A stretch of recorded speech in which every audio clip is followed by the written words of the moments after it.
Welcome back. This is Midnight Crime. If you enjoy falling asleep to these stories, feel free to like the video and subscribe. And before we begin, what time is it where you are, and where are you listening from tonight? Alright, let's head straight into our first story. Case 1. A delivery of clinical trial kits arrived sealed and scanned. On verification, one kit's syringes were fully intact but contained an unlisted solution, suggesting substitution after packing but before scanning. The lab was quiet, almost too quiet. The hum of the refrigeration units and the faint click of the air filtration system were the only sounds accompanying Elena's slow footsteps. She moved carefully between the aisles of stored kits, her eyes tracing the neat rows of vials and syringes, each labeled in crisp black ink. Her hand lingered on the suspect kit for a moment, the weight of it heavier than it should have been, almost imperceptibly, as if the altered solution added some hidden density. She carried it back to the small, windowless office at the end of the corridor. A single fluorescent tube flickered overhead, casting intermittent shadows across the table. Elena spread out the contents, inspecting each syringe through the lens of a magnifying glass. There was no residue on the outside, no fingerprints, no sign that the seals had ever been broken. And yet, the liquid inside shimmered with a subtle, almost metallic hue that none of the standard formulations had. She tapped the vial lightly, watching tiny ripples crawl along its surface, catching the light in a way that made her stomach tighten. The thought that someone had replaced the solution after packing but before scanning felt absurd, yet undeniable. She looked around the empty office, listening for any sound, half expecting someone to materialize from the shadows. Nothing, only the low thrum of the building's climate controls. Her fingers traced the edge of the envelope containing the batch paperwork. She noticed a faint smudge near the corner of the form, small, almost like a fingerprint, but too indistinct to identify. The next morning, Elena made her way to the logistics hub in the adjacent building. It was a low, brick structure with narrow windows, surrounded by an overgrown strip of grass and cracked asphalt. The area was silent, almost sterile, apart from the distant drone of a delivery truck somewhere along the perimeter. She examined the scanning station where the kits were processed, the same station that had recorded the suspect kit as intact. The scanner itself was unremarkable, no signs of tampering, the lens clear, the software logs pristine. She crouched, peering under the metal counter. There, tucked beneath the cable conduits, was a single, discarded vial cap, faintly marked with residue that matched the color of the altered solution. Elena picked it up, rotating it in her fingers, feeling the slight tackiness on the plastic. How it had gotten there, or why, was a question she could not yet answer. Later, she visited a quiet cafe not far from the lab, a place she sometimes went to think when the hum of machines became too oppressive. The morning sun slanted through the tall windows, illuminating the wood grain of the tables and the gentle curl of steam rising from her coffee. She spread the paperwork in front of her, tracing the chain of custody, noting the small inconsistencies she had overlooked before, a timestamp that didn't quite align, a delivery signature that seemed slightly askew. Across the room, a man sipped his espresso, glancing occasionally toward the door, his movements measured, deliberate. Elena sensed, without fully understanding why, that he might have been watching the lab's shipments, or perhaps someone she didn't even know she should be wary of. Back at the lab, she returned to the storage room, inspecting kits that had passed the same scanning process. Each one was normal, unaltered, until she reached a corner shelf where the light didn't fully penetrate. The kits there seemed older, their labels slightly faded. One in particular had a subtle indentation near the plunger, barely noticeable unless examined from the right angle. She set it aside, her mind racing through possibilities, but she didn't force conclusions. The air seemed heavier here, quieter, and she realized the building itself seemed to hold its breath, as if aware of the anomaly she had discovered. By late afternoon, she walked the perimeter of the logistics building again, noting details she had ignored in the rush of her earlier investigation. The worn tracks in the gravel, the faint scuff marks along the edge of a side door, and a small set of footprints pressed into the damp earth that did not match the shoes of any of the staff. They led toward an alley between two older warehouses, vanishing under a rusted fire escape. Elena followed them, moving carefully, feeling the weight of the unknown pressing around her. She found nothing in the alley, only a discarded coffee cup and a torn shipping label caught on a chain-link fence. The label bore the same batch number as the suspect kit. That night, back in her apartment, Elena laid out her notes and photographs. The metallic shimmer of the altered solution seemed to glow faintly in the darkened room, reflected in the lens of her camera. She pored over the logistics timeline, the faint smudge, the discarded vial cap, the subtle indentation in the older kits.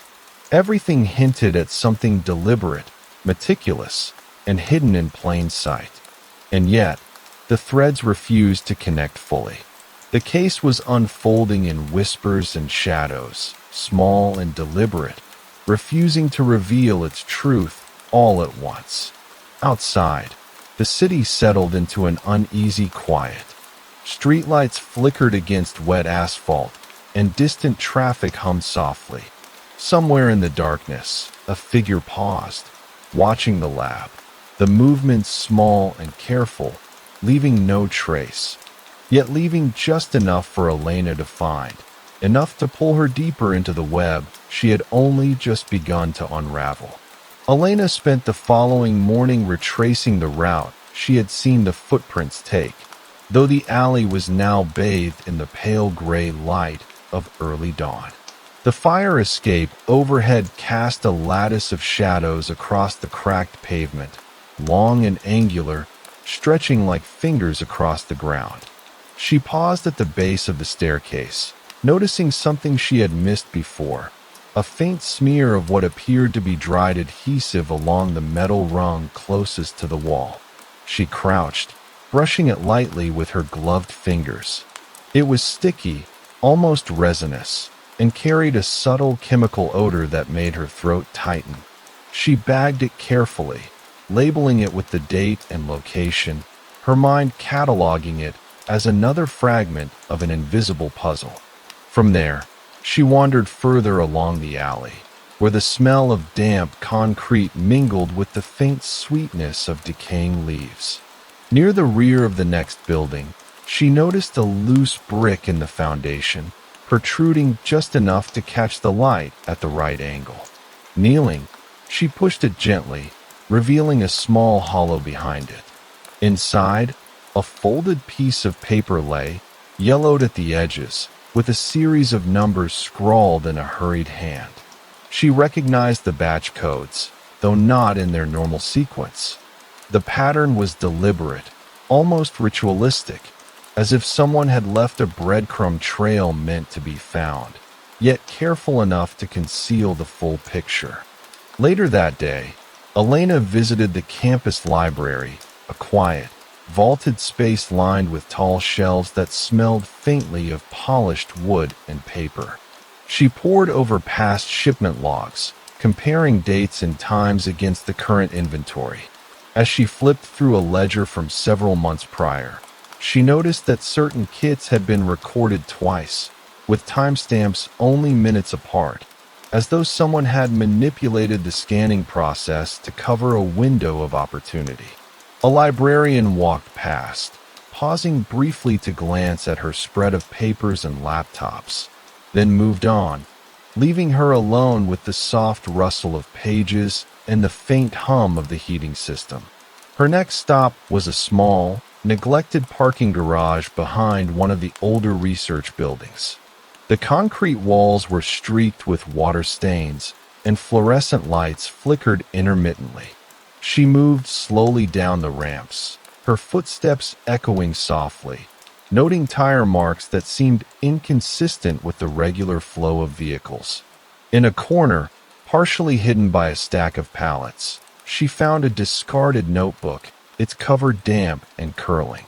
The pages were filled with shorthand notes, chemical formulas, and a series of check marks beside batch numbers. Some of the marks aligned with the kits she had already examined. She tucked the notebook into her bag, careful not to disturb the surroundings further. As evening approached, she returned to her apartment, the city lights beginning to glitter against the wet streets below. She laid out the paper, the notebook, and the vial cap, examining them under the dim glow of a desk lamp. There were connections forming, subtle yet persistent.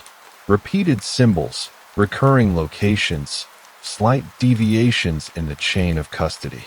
Her gaze drifted toward the window, where the neon reflections shimmered across the rain-slicked rooftops, and she noticed movement, a shadow crossing the building opposite hers, pausing just long enough to catch her attention before disappearing. The following morning, Elena chose a different approach. She visited a small, private courier company that had handled some of the deliveries in the suspect batch. The office smelled faintly of cardboard and coffee, and the receptionist typed quietly at a terminal. She asked casual questions about the routes, the drivers, the scanning protocols, careful to appear disinterested. Behind her, a window into the sorting area revealed a conveyor belt moving steadily. Yet one section of it seemed oddly quiet, the belt's rhythm occasionally interrupted by a small, irregular bump. Elena jotted the observation in her notebook. Later, she wandered into a deserted botanical garden near the outskirts of the city. The glass greenhouses were misted with condensation, the air heavy with damp earth and flowering plants. Among the overgrown paths, she found a bench with faint scratches along its underside, almost invisible unless one crouched and looked closely. There were tiny droplets of a translucent liquid on the ground nearby, reflecting the pale afternoon light like fractured glass. She photographed everything meticulously, her pulse quiet but insistent, the city's hum now distant and replaced by the subtle life of insects and water trickling from the greenhouse gutters. Each discovery felt like a whisper, a fragment of a larger, unseen story. Nothing made sense yet, but everything pointed to careful, deliberate manipulation, small acts performed in quiet places, away from eyes that might notice. Elena sat on a stone step, notebook open on her lap, tracing the connections slowly in her mind. Somewhere in these muted spaces, inside offices, behind walls, under benches, someone was leaving traces, and she was the one who had started to notice them. As dusk fell, she returned to the lab. The hallways seemed colder now, the air heavier, almost expectant. She passed the storage shelves, eyes flicking over the rows of kits, each one now carrying the weight of scrutiny, each one a potential key.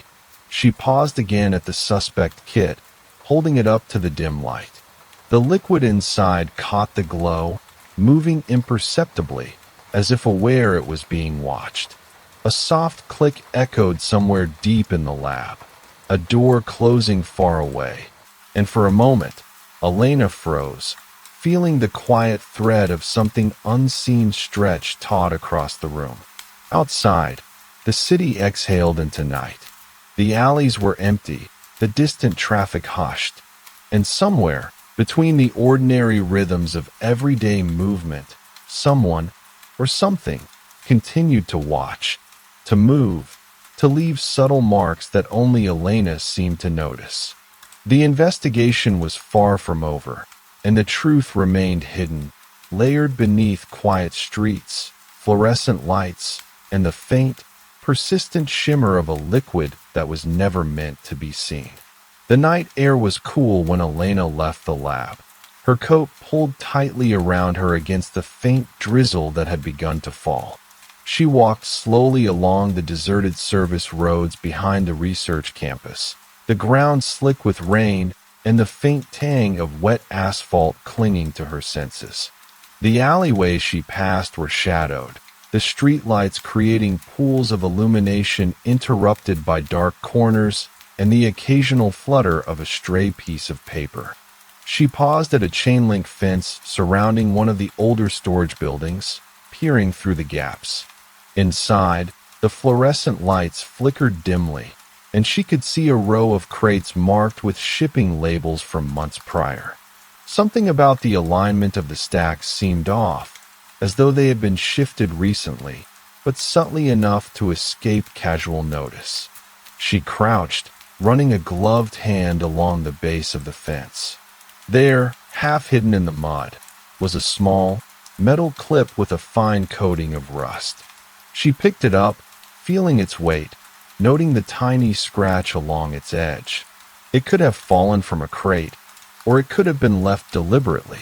Either way, it was another detail, another anomaly that added to the growing pattern she was beginning to sketch in her mind. The next morning, Elena visited a quiet corner of the city's industrial district, where abandoned warehouses and shuttered storefronts created an atmosphere of careful stillness. She had received a tip from a courier who preferred not to be named, mentioning a temporary storage facility used intermittently for overflow shipments.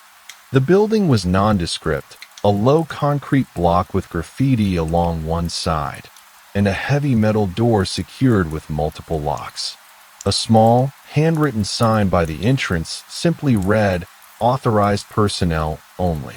Inside, the air was cooler than outside, carrying the faint metallic smell of old machinery and dust. Elena moved slowly, inspecting the floors, the walls, and the scattered pallets of boxes. On one shelf, near the back, she found a crate with its top slightly ajar, not broken, not forced, just nudged in a way that made it appear as though someone had leaned it back and forgotten to close it properly.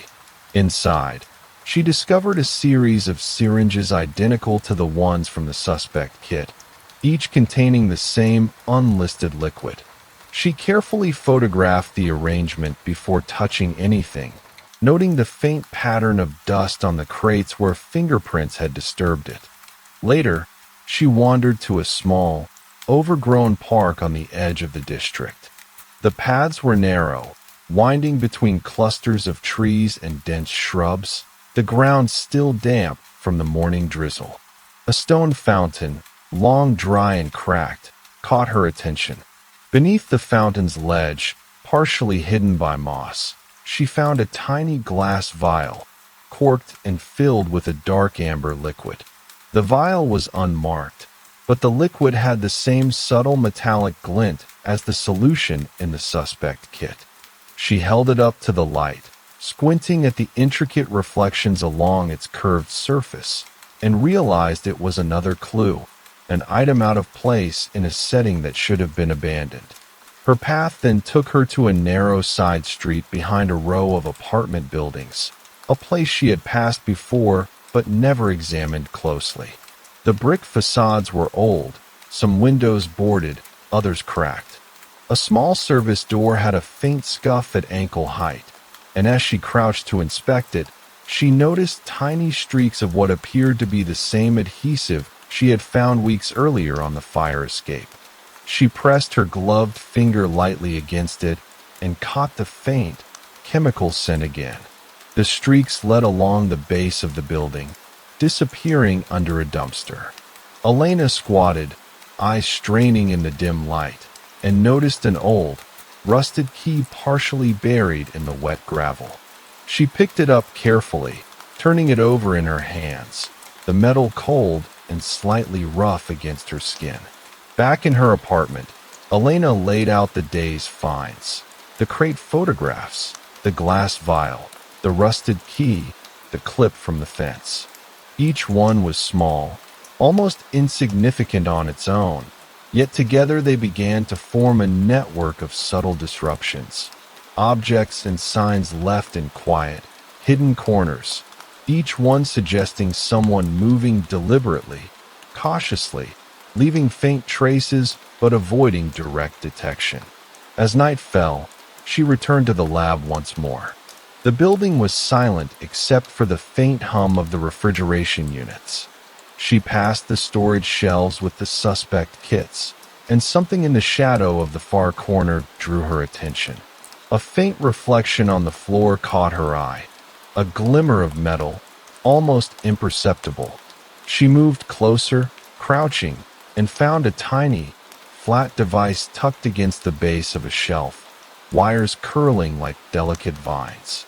She didn't touch it, only photographed it from multiple angles, noting its placement. Whoever had left it had intended it to be seen only if someone took the time to look carefully, a silent message or a monitoring tool. She wasn't sure which. Outside, the streets were wet and empty, reflecting the distant neon and the soft glow of traffic lights. Somewhere, just out of sight, a figure passed along a back alley, slow, deliberate, leaving no immediate trace. Elena's eyes lingered on the shadows as she made her way back, sensing that each night would reveal just a little more, each quiet corner hiding new pieces of a puzzle that refused to show its full face. The investigation pressed forward, not with sudden revelations, but in whispers and hints, in fleeting reflections and subtle anomalies, each demanding attention and patience before the truth could finally be glimpsed.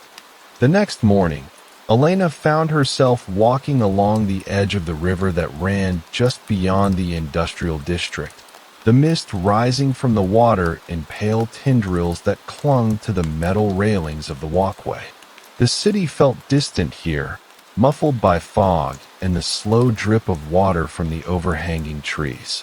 She traced her fingers along the railing, noting the faint scratches along the underside, tiny lines that almost seemed intentional, as if someone had dragged an object repeatedly against the metal. She knelt to examine the ground and found a single footprint pressed into the damp sand near the riverbank, small, deliberate, pointing toward an old boathouse partially hidden by reeds. The boathouse smelled of wet wood and mildew. The floorboards creaked faintly under her weight as she stepped inside, the water lapping softly against the pilings beneath. There was a small desk in one corner, the surface scattered with scraps of paper covered in numbers and letters, some illegible, others precise and careful. She picked up one piece, noticing that the sequence matched part of the batch numbers she had been tracking for weeks. The ink was slightly smudged, damp from the river air, yet still legible. Along the edge of the desk, a faint line of residue glimmered in the morning light, a metallic sheen that reminded her of the liquid in the suspect kits. Leaving the boathouse, she wandered into the adjoining park, a place that was usually empty at this hour. The paths were lined with low hedges, and she noticed the subtle indentation of shoes along a narrow strip of worn grass, barely wider than a single step. She crouched, tracing the pattern with her gloved hand, realizing that the impressions formed a trail leading toward a forgotten maintenance shed at the far edge of the park. Inside, she found stacks of empty boxes and crates, the labels long faded. Beneath one crate, she discovered a tiny piece of glass, smooth and clear, about the size of a thumbnail. It carried a faint residue, almost imperceptible, but enough to suggest it had once held liquid similar to the unlisted solution. Later that day, Elena visited a small, family-owned courier office tucked between two larger apartment buildings. The office smelled faintly of paper, cardboard, and faint coffee. She asked quiet, casual questions about recent shipments, noting the way the clerk's eyes darted toward the corner where a row of lockers was mounted. When she glanced over, she noticed that one locker had a slight gap at the bottom, almost imperceptible unless one was looking closely. She crouched, peering through the narrow opening, and saw a faint outline of something cylindrical inside, a tube or vial of some kind. It was impossible to confirm without opening it, but the presence alone suggested that kits could have been stored or manipulated here before reaching their intended destinations. As evening fell, Elena made her way to a quiet residential street near the outskirts of the city, a place where old brick row houses leaned close together and the air smelled faintly of rain-soaked soil and wood smoke. She walked slowly, her eyes scanning for irregularities, and noticed a faint trail of damp footprints leading toward a narrow alley between two houses. The alley was dim, cluttered with trash bins and overgrown ivy. She crouched to inspect the ground and found a single, crumpled envelope partially hidden under a rusted grate. Inside were small fragments of documents, numbers matching some of the earlier batch codes, and a tiny smear of metallic residue, almost invisible unless held to the light. Returning to her apartment, she spread out the day's findings across her desk. The glass fragment, the residue from the envelope, the observations from the river, the subtle indications in the courier office. All of it seemed to form a network of careful, almost ritualized manipulation. No single piece made sense on its own, yet together they hinted at someone operating with precision, leaving traces deliberately, carefully, and in places no one would notice unless they were looking. Late that night, Elena walked the perimeter of the lab once more. The fluorescent lights flickered overhead, casting long shadows across the empty parking lot. She paused near the rear entrance, noticing a faint reflection glinting on the wet asphalt, just at the edge of her vision. She crouched, revealing a small metallic tag, etched with tiny, unreadable symbols.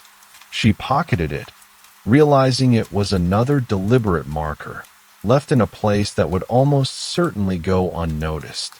Somewhere in the distance, a faint echo of footsteps, or perhaps the scuff of a crate, reverberated in the stillness. Elena's eyes scanned the shadows, the hairs on the back of her neck rising slightly. She knew the pieces were all around her, scattered through quiet streets, forgotten warehouses, and overlooked corners.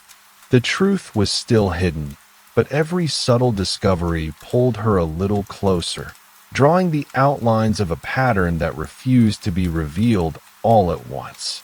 The city slept, unaware of the careful, deliberate traces left in its corners, each one a whisper in a slowly unfolding story that only Elena seemed determined to follow.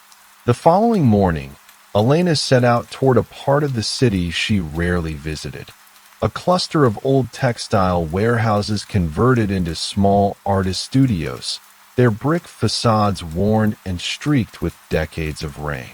The narrow streets were silent, the occasional flutter of a pigeon the only movement. She walked slowly, eyes scanning the ground and the walls, noting the subtle differences in concrete texture, the faint residue of paint or adhesive in corners where walls met sidewalks. A small courtyard between two buildings caught her attention. The concrete was cracked, weeds pushing through the fissures, and a row of discarded pallets leaned against a wall. Something about the alignment of the pallets seemed deliberate, angled just so, creating a narrow passageway. She moved closer and found a tiny, metal clasp wedged between the slats. It was similar to the one she had found near the river the week before, slightly rusted, with a faint glint of metallic residue. She photographed it, noting the precise angle of its placement, almost as if it had been left intentionally to be discovered. Curiosity led her into one of the studios, where sunlight filtered through high, dusty windows.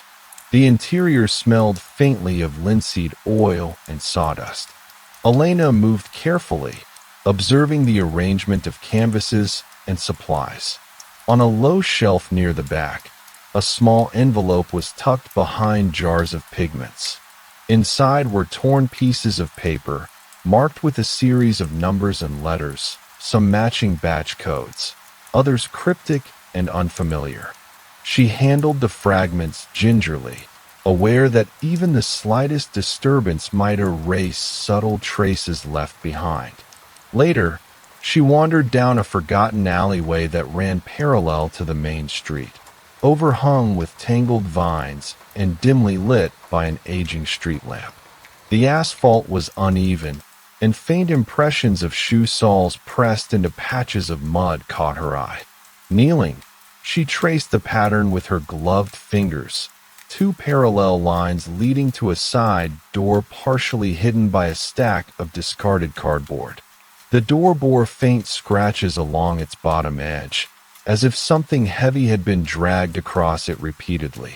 She jotted notes and photographs, realizing the marks aligned with a subtle rhythm she had seen in other locations, the same careful, deliberate pattern of movement.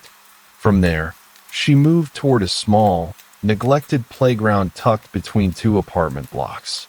The swings hung still, their chains rusted and swaying faintly in the wind.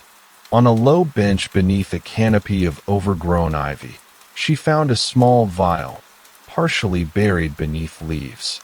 The liquid inside caught the weak afternoon light, shimmering with the same metallic tint she had been tracking.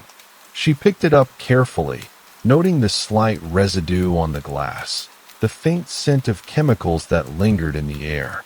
Her path then took her to a quiet corner of the city's train station, abandoned and unused except for occasional maintenance crews. The platform was slick with rain, the iron tracks reflecting the dull gray sky. She crouched to examine the base of a support beam and noticed a tiny, flat rectangle of metal embedded in the concrete, etched with barely discernible symbols. It seemed like a marker, placed to be discovered only by someone paying close attention. That evening, Elena returned to her apartment, laying out the day's findings: the metal clasp, the torn fragments, the vial from the playground, and the marked rectangle from the train platform. Each item alone was nearly meaningless, but together they began to suggest a careful mapping, a network of subtle markers across quiet spaces in the city. She traced lines between locations on a map, noting distances, angles, and patterns of movement. The city outside was quiet now, the glow of streetlights reflecting in puddles along the streets. A faint sound of a door closing, or perhaps just the wind, echoed down a narrow alley. Elena looked up, eyes tracing the shadows along the buildings. Somewhere in those shadows, the unseen hand that had left these traces was still moving, still deliberate, leaving faint but unmistakable signs. She knew the investigation was far from over, that each discovery would lead to another, and that the story was unfolding slowly, quietly, in ways that demanded patience and attention. Hours passed. She sat at her desk, notebook open, photographs and fragments arrayed like pieces of a slowly forming mosaic. The metallic shimmer of the solutions, the faint smudges, the subtle marks. Everything pointed towards someone meticulous, someone careful, someone who understood how to operate in silence. Outside, the night deepened, and the city held its breath, unaware of the careful, deliberate whispers left in its hidden corners. And Elena, exhausted but alert, felt the threads of the case tightening around her, each quiet observation a pull toward a truth that refused to fully reveal itself. The following morning, Elena found herself wandering along the edge of the Old Canal district, where narrow cobblestone streets wound between low warehouses and shuttered workshops. The mist from the water clung to the bricks, curling around the corners of the buildings like smoke. She moved slowly, footsteps muted by the damp stones, eyes scanning the ground for anything out of place. A faint streak of moisture caught her attention along the base of a warehouse wall. Kneeling, she traced it with her gloved hand. It was slightly oily to the touch, with a faint metallic scent that made her stomach tighten. She photographed it carefully, noting its precise angle and the way it seemed to lead toward a small service door at the back. The door was padlocked, but not tightly. Elena tested the lock gently, noting a subtle scratch along the metal, a mark that could have been made by a key or a tool. She didn't force it, only peered through the narrow crack beneath, spotting a darkened interior with crates stacked haphazardly. One crate's corner was chipped, revealing the edge of a syringe box inside. The metallic glint of the solution caught the light, even from the tiny gap. She made a note of its location, aware that she had stumbled upon yet another quiet anomaly, deliberately left to be found only by someone who looked carefully. Later, she moved toward a small, derelict railway siding near the edge of the district. The tracks were rusted and overgrown, the air filled with the faint tang of wet iron. Alongside the rails, she noticed impressions in the gravel, footprints too narrow and precise to be casual. She followed them slowly, crouching to inspect every indentation. At one bend, she discovered a small, crumpled piece of cardboard wedged between the ties, bearing a faded label with a partial batch code she recognized. She bagged it carefully, noting the slight smudge of metallic residue along one edge. In the afternoon, Elena visited a tiny bookshop tucked between two larger buildings, a place she had passed countless times but never entered. Inside, the smell of aged paper and dust was almost comforting.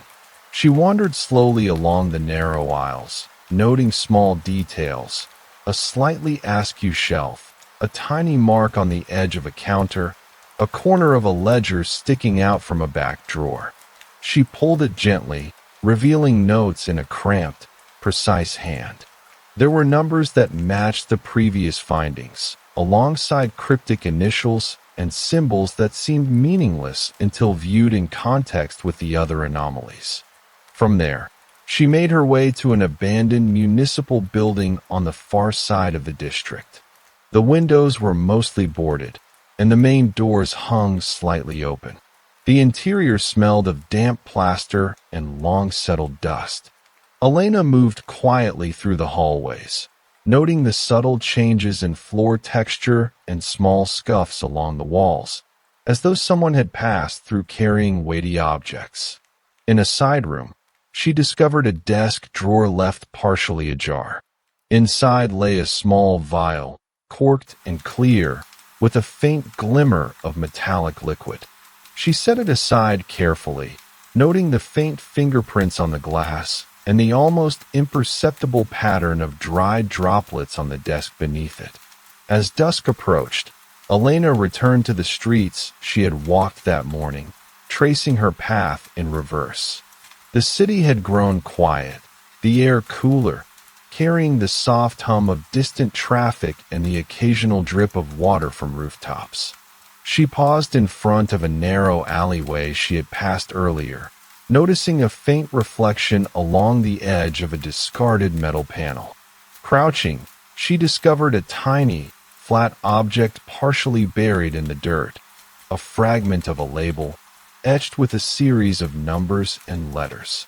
She bagged it carefully, aware that it was another subtle, deliberate trace left in a quiet, overlooked location. By nightfall, Elena returned to her apartment, spreading the day's findings across her desk. The canal streak, the railway cardboard, the bookshop ledger, the vial from the municipal building, and the metal fragment, all pointed towards someone meticulous, moving in silence, leaving traces that demanded patience and close attention to notice. She traced tentative lines between locations, trying to make sense of the quiet network forming across the city. Outside, the city breathed softly. Streetlights reflected in puddles. Alleyways stretched dark and still, and the faint sounds of a distant vehicle or a shifting crate echoed in the quiet night. Elena leaned back in her chair, notebook open, photographs and fragments arrayed around her. Every small discovery suggested a presence, deliberate but unseen, moving through spaces with care and precision. The story remained incomplete, yet each whisper of evidence brought her closer, step by step, deeper into a puzzle that refused to reveal its full shape, leaving only quiet, deliberate signs for her to follow. The morning air was cool and damp when Elena stepped onto the narrow path that led to the city's forgotten industrial canal, a place where the smell of wet brick and stagnant water mingled with the faint tang of rust.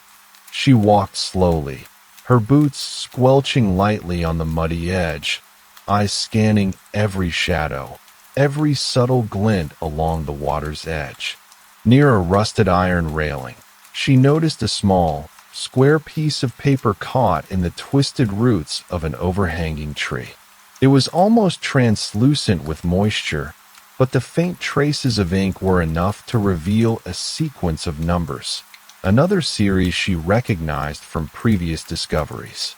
Elena moved along the canal, noting the gentle ripple of water against the wooden pilings, the quiet hum of distant machinery, and the way the fog seemed to absorb sound, leaving the area almost eerily silent. She found a narrow wooden walkway leading to a small, abandoned boathouse. The paint peeled from the walls in long strips, and the door sagged slightly on its hinges. Inside, the floorboards creaked under her careful steps. A low shelf along one wall held several empty glass vials, dusty and neglected. One vial lay tipped on its side, the faint residue inside glimmering subtly, metallic and almost imperceptible. She photographed it, mindful not to disturb the fragile floorboards. From the boathouse, she wandered toward an old maintenance shed hidden behind a cluster of overgrown reeds. The door was ajar, revealing stacks of plastic containers, some marked, others entirely blank. On the floor near the back, she noticed a faint line of tiny droplets, dried and darkened with age, leading to a small ventilation grate. She crouched, examining them closely, the residue carrying the faint metallic scent that had begun to follow her through the city. It was subtle, almost ghostly, but persistent. Later, Elena visited a quiet neighborhood library, a small, single-story brick building with ivy crawling along its facade. Inside, the air smelled faintly of polished wood and aged paper. She wandered along the narrow aisles, her eyes drawn to a corner near the back where a low shelf met the wall. A single ledger lay tucked behind a row of reference books, pages filled with tiny, meticulous handwriting. Numbers, letters, and symbols, some she recognized, others cryptic, formed a pattern that seemed to echo the sequences she had been tracing across the city. She noted the faint smudge along the margin of one page, the slight indentation where a finger had pressed too hard, leaving a trace almost invisible to casual observation. Her path then led her to a small, disused tram depot at the edge of the industrial district. The air smelled of dust and oil, and the sound of dripping water echoed off the high ceilings. Elena moved slowly along the platforms, noting faint scuff marks where trolley wheels had rubbed against the concrete. A crate tucked in a shadowed corner was slightly shifted, its label worn but recognizable. Inside were several syringes, neatly aligned, the liquid inside catching the weak light, shimmering with the same metallic glint she had observed before. She photographed each detail, tracing the subtle signs of handling, fingerprints, dust disturbance, small scratches along the plastic. As dusk fell, Elena wandered down a quiet street lined with boarded-up row houses, their windows reflecting the orange glow of fading sunlight. She noticed a faint trail of disturbed leaves along the sidewalk, leading to a small courtyard hidden behind a metal gate. Inside, a single bench bore shallow scratches along its underside.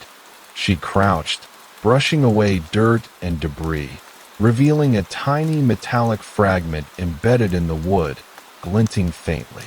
It was small enough to be missed entirely, yet deliberate in its placement, a sign that someone had been meticulous, careful, leaving traces only for a patient observer to notice. Returning to her apartment, Elena laid out the day's findings across the desk. The paper from the canal, the boathouse file, the trail of residue in the shed, the library ledger, the syringes from the depot, and the metallic fragment from the courtyard.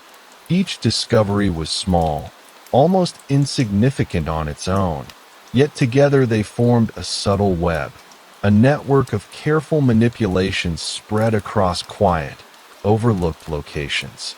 The city outside had grown still. Streetlights cast long reflections across wet asphalt, and the occasional flicker of movement in a shadowed alley made Elena's pulse tighten. Somewhere in those quiet spaces, the presence she had been tracing was moving, deliberate, leaving hints without drawing attention. She leaned back in her chair, notebook open, photographs and fragments arrayed around her, aware that each night, each quiet journey through the city, was bringing her closer to something hidden, something meticulous and dangerously patient. The pattern was emerging, slowly, quietly, demanding observation, patience, and restraint. And Elena knew she was following it, step by careful step, deeper into a truth that refused to reveal itself fully, lingering in whispers and shadows.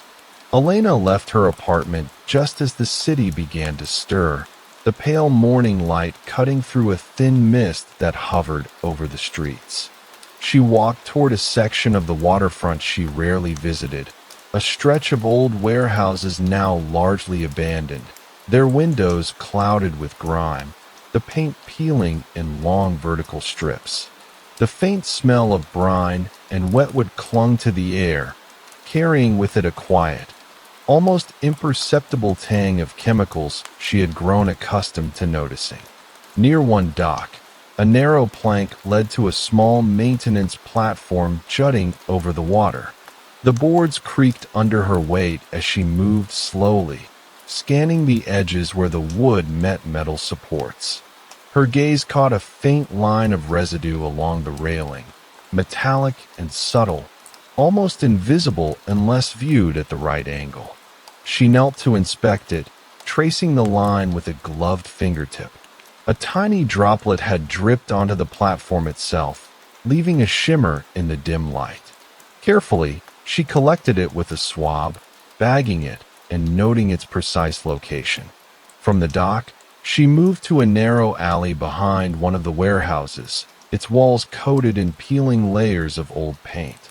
The alley smelled faintly of damp plaster and rusting iron.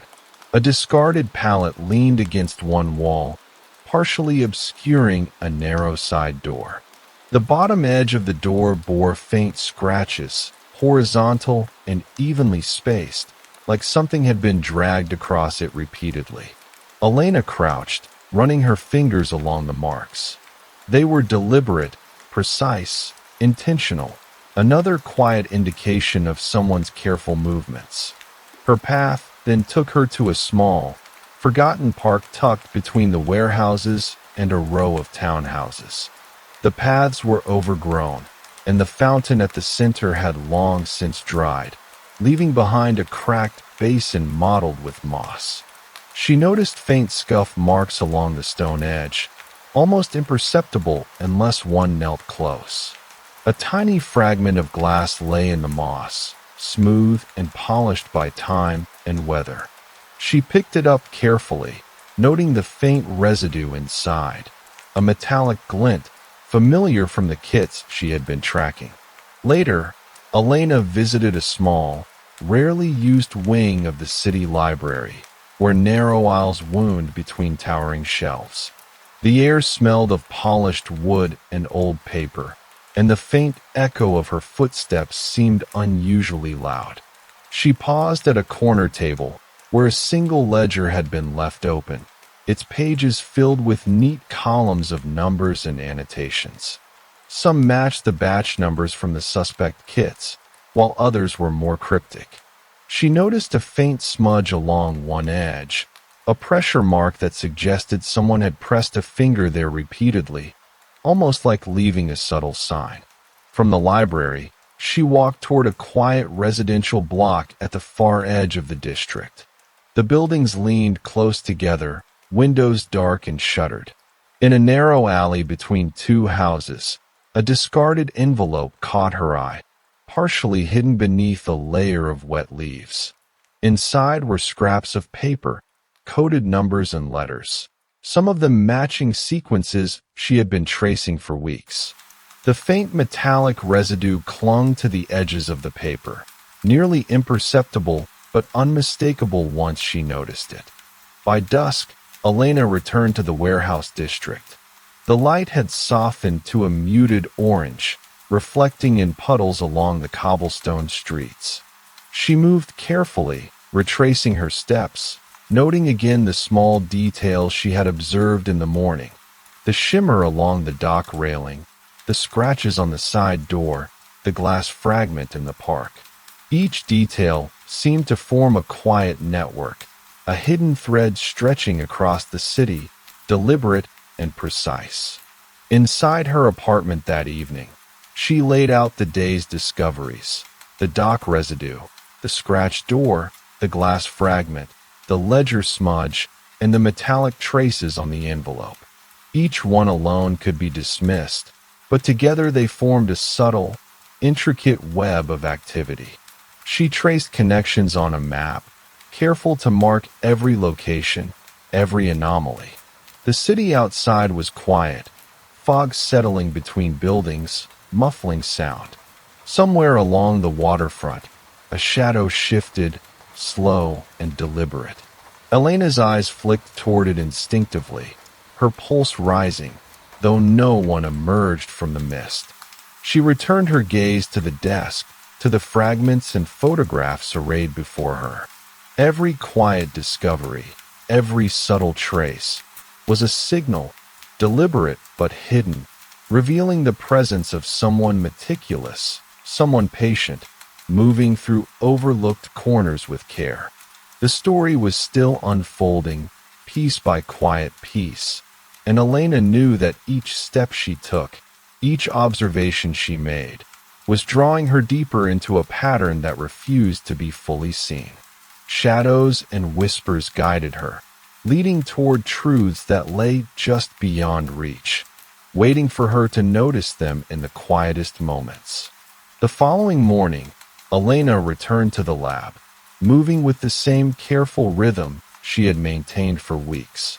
The building was still, the hum of the refrigeration units a steady undercurrent, the fluorescent lights casting long, soft shadows across the empty aisles. She carried her notebook and a small bag of collected fragments, glass shards, swabs, vials, and papers, and laid them out on the workbench. As she began reviewing everything, a subtle pattern began to crystallize. The metallic residue, once a scattered anomaly, now formed a quiet chain linking warehouses, the dock, and even the courtyard behind the townhouses. The faint scratches and scuffs she had noted were not random. They indicated deliberate movement, handling, but not with any urgency or malice. Each mark, each trace, spoke of careful planning, but also of care taken to avoid detection.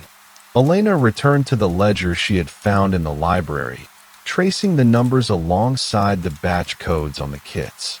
Slowly, a picture emerged. Someone within the distribution network, a logistics coordinator, perhaps, had been conducting small, controlled substitutions of experimental vials. The goal seemed not to harm but to test something quietly, a variation of a solution that was being monitored. Each location she had investigated had been part of the pathway these kits traveled, and each subtle mark or residue had been the inevitable footprint of someone moving cautiously within the system. She walked through her notes, connecting the envelope from the alley, the vial in the boathouse, the shards of glass in the park, and the smudge in the library. The pieces spoke of a single operator, patient, methodical, and careful to avoid overt disruption. Not a criminal in the usual sense, not a violent presence, but someone experimenting quietly, almost academically, within the channels of the trial process. The metallic shimmer of the solution, once alarming, was simply a trace of the substituted formula, meant for observation rather than concealment. Elena reflected on the small courier office, the railway siding, and the maintenance sheds. Each anomaly, each trace, had been the result of a meticulous routine. The scattered markings, the scratches, the impressions, the subtle residues, were not signs of recklessness but of diligence. The person responsible had left deliberate breadcrumbs, intentionally visible to anyone careful enough to follow, which explained the careful repetitions she had observed. By evening, the city outside had quieted once more. Elena sat at her desk, laying out the vials and photographs. She realized the mystery was not one of malice, but of subtle human curiosity channeled through a structured system, an experiment performed in the margins of routine operations. The truth was neither dramatic nor dangerous. It was methodical, calm, and entirely contained within the bounds of the trial's oversight, though imperfectly executed. She made her way back along the familiar streets she had walked so often, noticing them with a new awareness. The dock, the warehouse alley, the overgrown park, the small library corner, all held quiet evidence of deliberate care, of someone moving attentively through the world, leaving soft signals for a patient observer to notice. There was no confrontation, no sudden revelation, just a slow, steady understanding that the pieces fit together in a quiet, deliberate pattern. At her apartment, Elena finally laid down her notes and photographs. She felt a sense of closure, not in triumph, but in comprehension. The city outside was still, rain-slicked streets reflecting the soft glow of streetlights, mist curling in the corners of alleyways. The traces, the vials, the subtle residues, they were all understood now, seen not as threats, but as the careful hand of someone attentive, patient, and quietly meticulous. She leaned back in her chair, listening to the faint hum of the city, to the distant dripping of water along rooftops, and let the quiet settle. The investigation had reached its natural conclusion, its threads resolved through careful observation, reflection, and the steady piecing together of subtle clues. The story lingered in the calm spaces of the city, in the whispers of alleys, in the soft shimmer of a metallic residue, an invisible thread now understood, and yet quietly, gently, allowed to rest. Case 2. The night shift nurse logged a routine 4 antibiotic for patient 214. When the attending checked the infusion, the bag contained saline instead. The electronic record confirmed the antibiotic was administered, yet the patient's lab results showed 0 levels. The fluorescent hum of the hospital hallway seemed louder than usual that morning. Dr. Latham walked slowly past the nurse's station, her lab coat brushing the edge of a chair where someone had left a stack of patient charts. The scent of antiseptic mingled with a faint, almost imperceptible tang of iron that lingered near the 4 carts.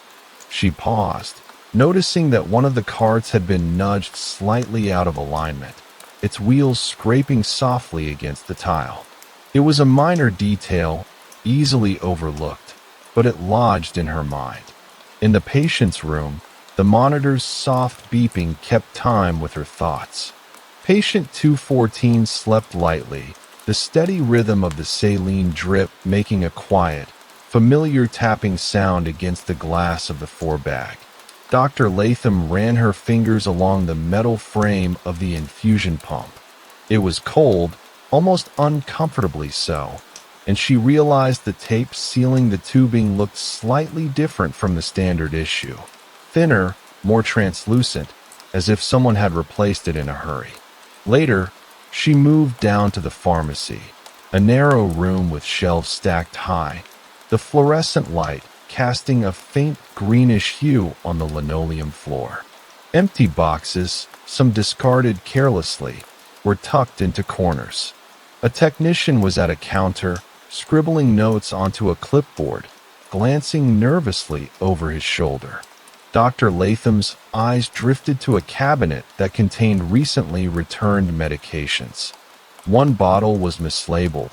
The label was slightly askew, the barcode scratched as though someone had tried to scan it without success.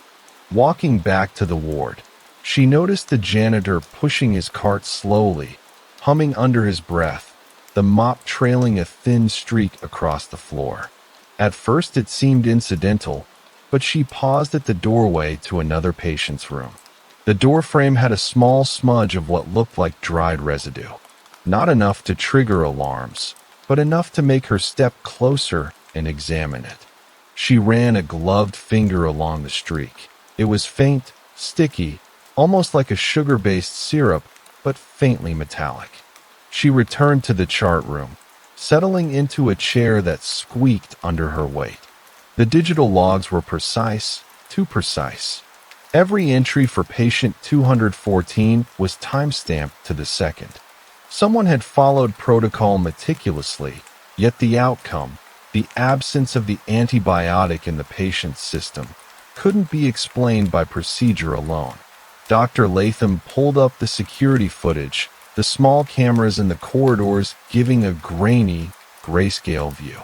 She noticed movement she hadn't expected, a shadow, too quick to identify, lingering near the storage closet where the extra 4 bags were kept. It paused, shifted slightly, then disappeared from frame. Later that afternoon, she made her way to the hospital's supply room, a dimly lit space at the end of a narrow hallway. The air smelled faintly of bleach and cardboard. Rows of boxes created narrow aisles. She paused at one corner, noticing a discarded pair of latex gloves, streaked faintly with what looked like residue from a previous task. The gloves had been crumpled and left near a stack of saline bags. Dr. Latham set them aside carefully, almost reverently, as if preserving a piece of evidence that had yet to speak. She stepped into the cafeteria briefly, where the clatter of trays and low murmur of conversation created a strange, almost jarring normalcy. Sitting alone at a table near the window, she traced her finger over the rim of a coffee cup, absent-mindedly following a tiny hairline crack in the porcelain. Outside, the sky had begun to dull, a pale gray fading into the early evening. Something about the light reminded her of the reflection off the 4 bags in the supply closet, the same silvery shimmer that had seemed out of place earlier in the day. Back in the hallway, she stopped to speak with a night shift nurse she trusted. Their conversation was quiet, almost conspiratorial. The nurse's hands trembled slightly as she recounted routine duties, mentioning the small things she had noticed. A new delivery of saline that didn't match the usual lot number, an unfamiliar shadow near the supply corridor during the late shift, a misplaced clipboard.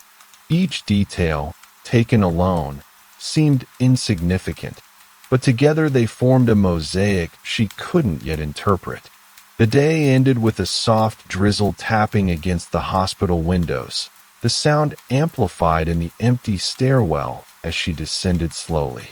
The echo of her own footsteps mingled with the faint squeak of damp rubber soles on tile. At the bottom, she noticed a small puddle near the door. Saline, perhaps, though slightly tinted. She knelt, inspecting it closely, noting tiny droplets leading back toward the storage area. Each observation, slight, understated, almost incidental, layered itself into a growing sense of unease. Dr. Latham knew she was piecing together something far more deliberate than a simple error. And yet, the silence of the hospital, the careful precision of the logs, the faint traces left behind, all of it suggested a presence that moved quietly, leaving just enough for her to sense, but not enough to confront directly. The story of patient 214's missing antibiotic was beginning to unfold in whispers, shadows, and the quiet spaces between ordinary routines. Even as she turned off the lights in the empty ward and stepped out into the rain-slicked parking lot, the feeling lingered. Someone had been here, watching, acting with intent. And for the first time, Dr. Latham realized the case wasn't just about a mislabeled 4.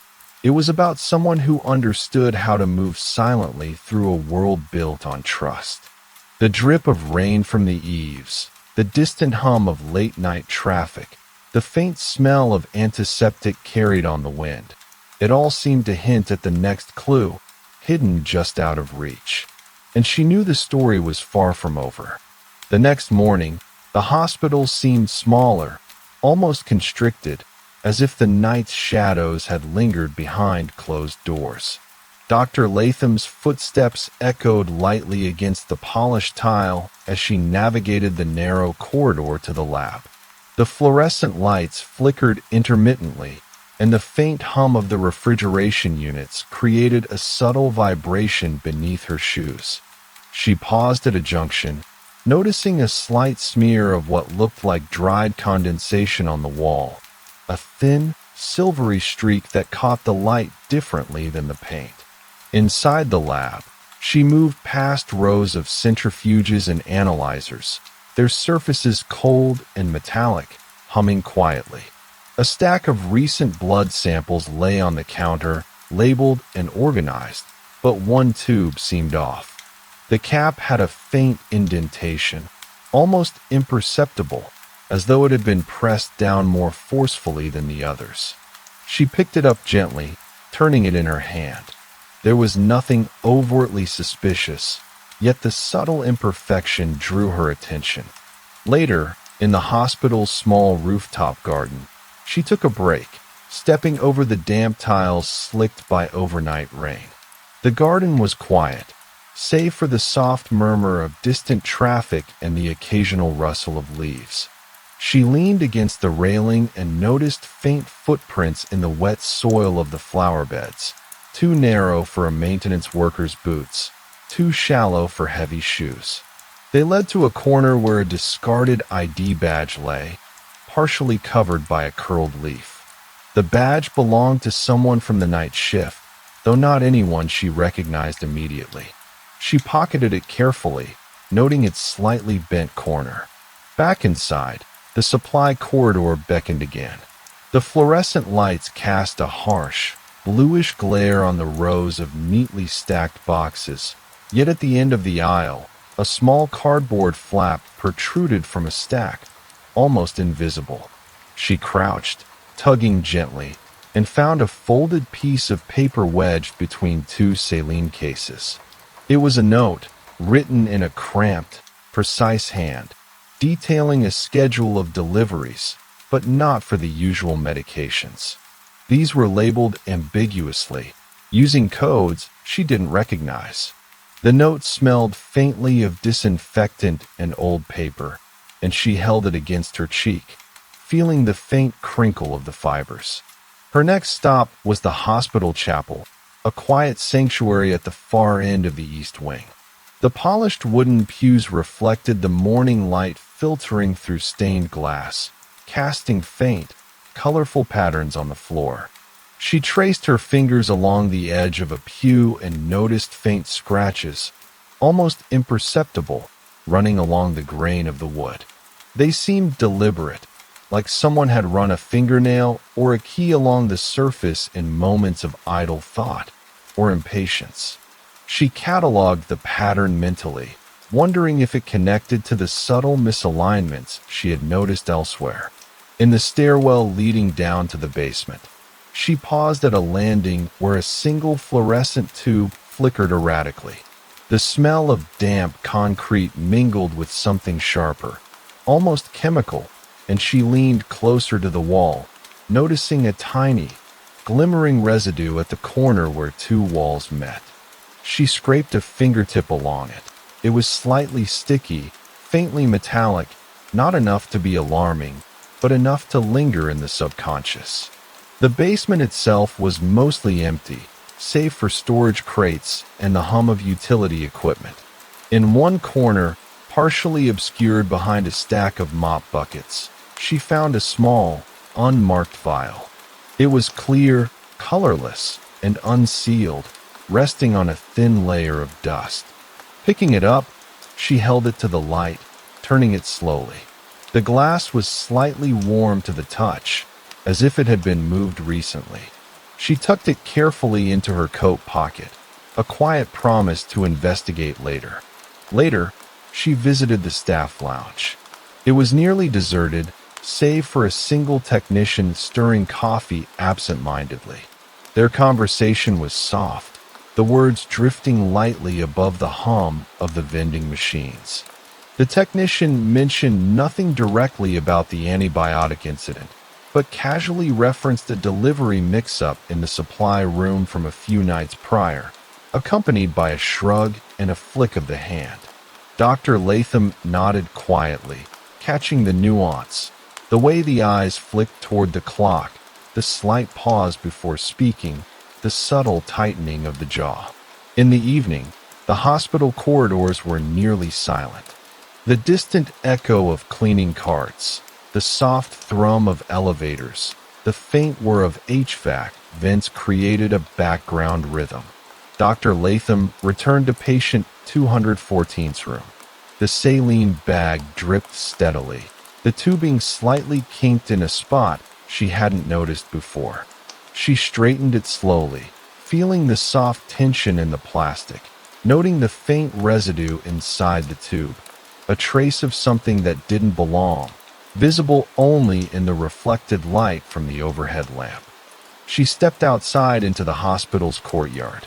The rain had returned, light and constant, tracing thin silver lines along the edges of benches and walkways.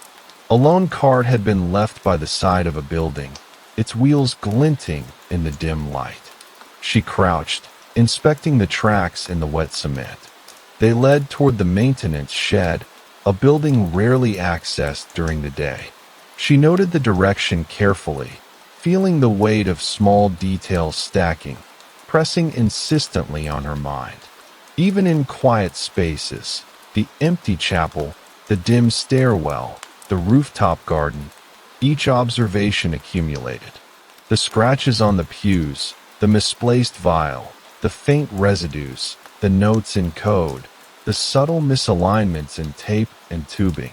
They were all whispers of a presence moving deliberately through the hospital. Patient 214's missing antibiotic was no longer an isolated anomaly. It was the first thread in a larger, quiet pattern that Dr. Latham could sense, even if she could not yet fully see. As she walked back through the dimly lit hallways toward her office, the soft tapping of her shoes on tile mingled with the distant beeping of monitors. Every corner seemed to hold a secret, every shadow a potential clue. And with each step, she felt the story growing, stretching into spaces she had yet to enter, lingering in the unnoticed, in the quiet details that only patience and observation could reveal.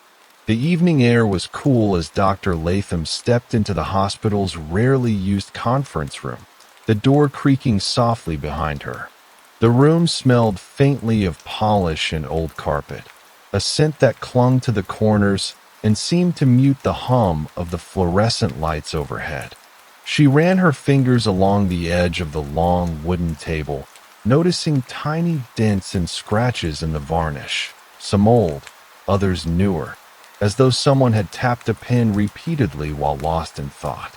She moved to the floor-to-ceiling windows at the far end, brushing a thin layer of dust from the sill.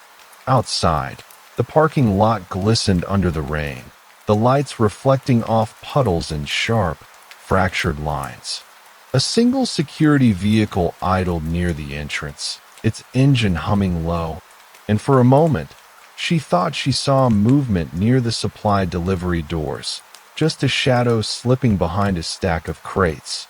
But when she blinked, it was gone. Returning to the table, her gaze fell on a stack of folders that had been pushed slightly out of place. The top one was marked Night Shift Reports, but when she flipped it open, she noticed a folded sheet tucked between the pages that shouldn't have been there. The handwriting was precise, almost mechanical, listing shifts, room numbers, and times. But one entry caught her eye. Patient 214.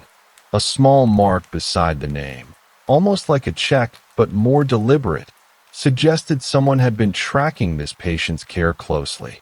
Later, she wandered down the hospital's east wing, where the janitor's closet had been left unlocked.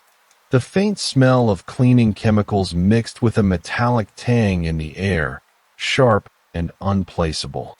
She crouched and noticed the bottom shelf had been disturbed. The small supply boxes didn't line up as neatly as the others. Peering closer, she found a tiny, almost imperceptible smear of residue along the edge of a box of saline bags, glinting faintly under the dim light. From there, she made her way to the hospital's small imaging wing, a quiet area usually empty at this hour. The machines stood silent, their panels dark, the cables coiled neatly. On the counter, a notebook had been left open, its pages filled with measurements and times, data from previous scans. One page had a scribble in the margin, a shorthand she didn't recognize, next to patient 214's identifier.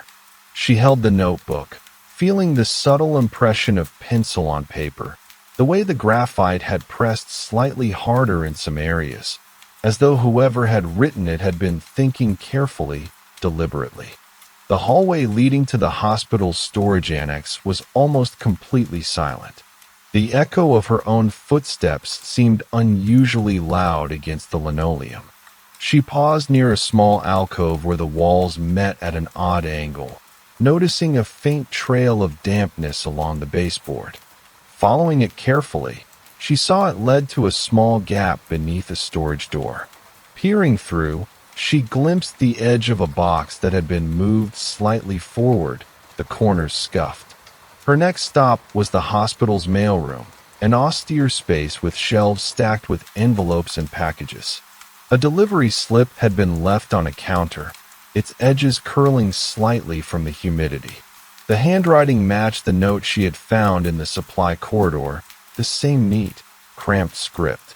She noticed a small annotation, an arrow pointing toward main floor, night shift storage, and a faint smudge along the margin, the imprint of a finger. Later, in the break room, she found a quiet conversation between two night shift nurses. Low murmurs carried over the hum of a coffee machine. One mentioned a mislabeled 4 bag, but hesitated before continuing, glancing toward the closed door as though someone might overhear. Dr. Latham observed the subtle tension in their posture, a shoulder slightly raised, fingers tracing the edge of a counter, eyes darting briefly. No accusation was made, no detail confirmed, but the undercurrent of awareness was unmistakable. In the hospital basement, she noticed a narrow service corridor she hadn't explored before. The air was colder here, damp and musty. Along the walls, she spotted a series of faint scratches at shoulder height, repeating in a subtle pattern. They weren't deep, but they were deliberate. Following the corridor, she discovered a small utility closet hidden behind a row of stacked crates. Inside, a few unmarked bags rested on the floor, one of them slightly ajar.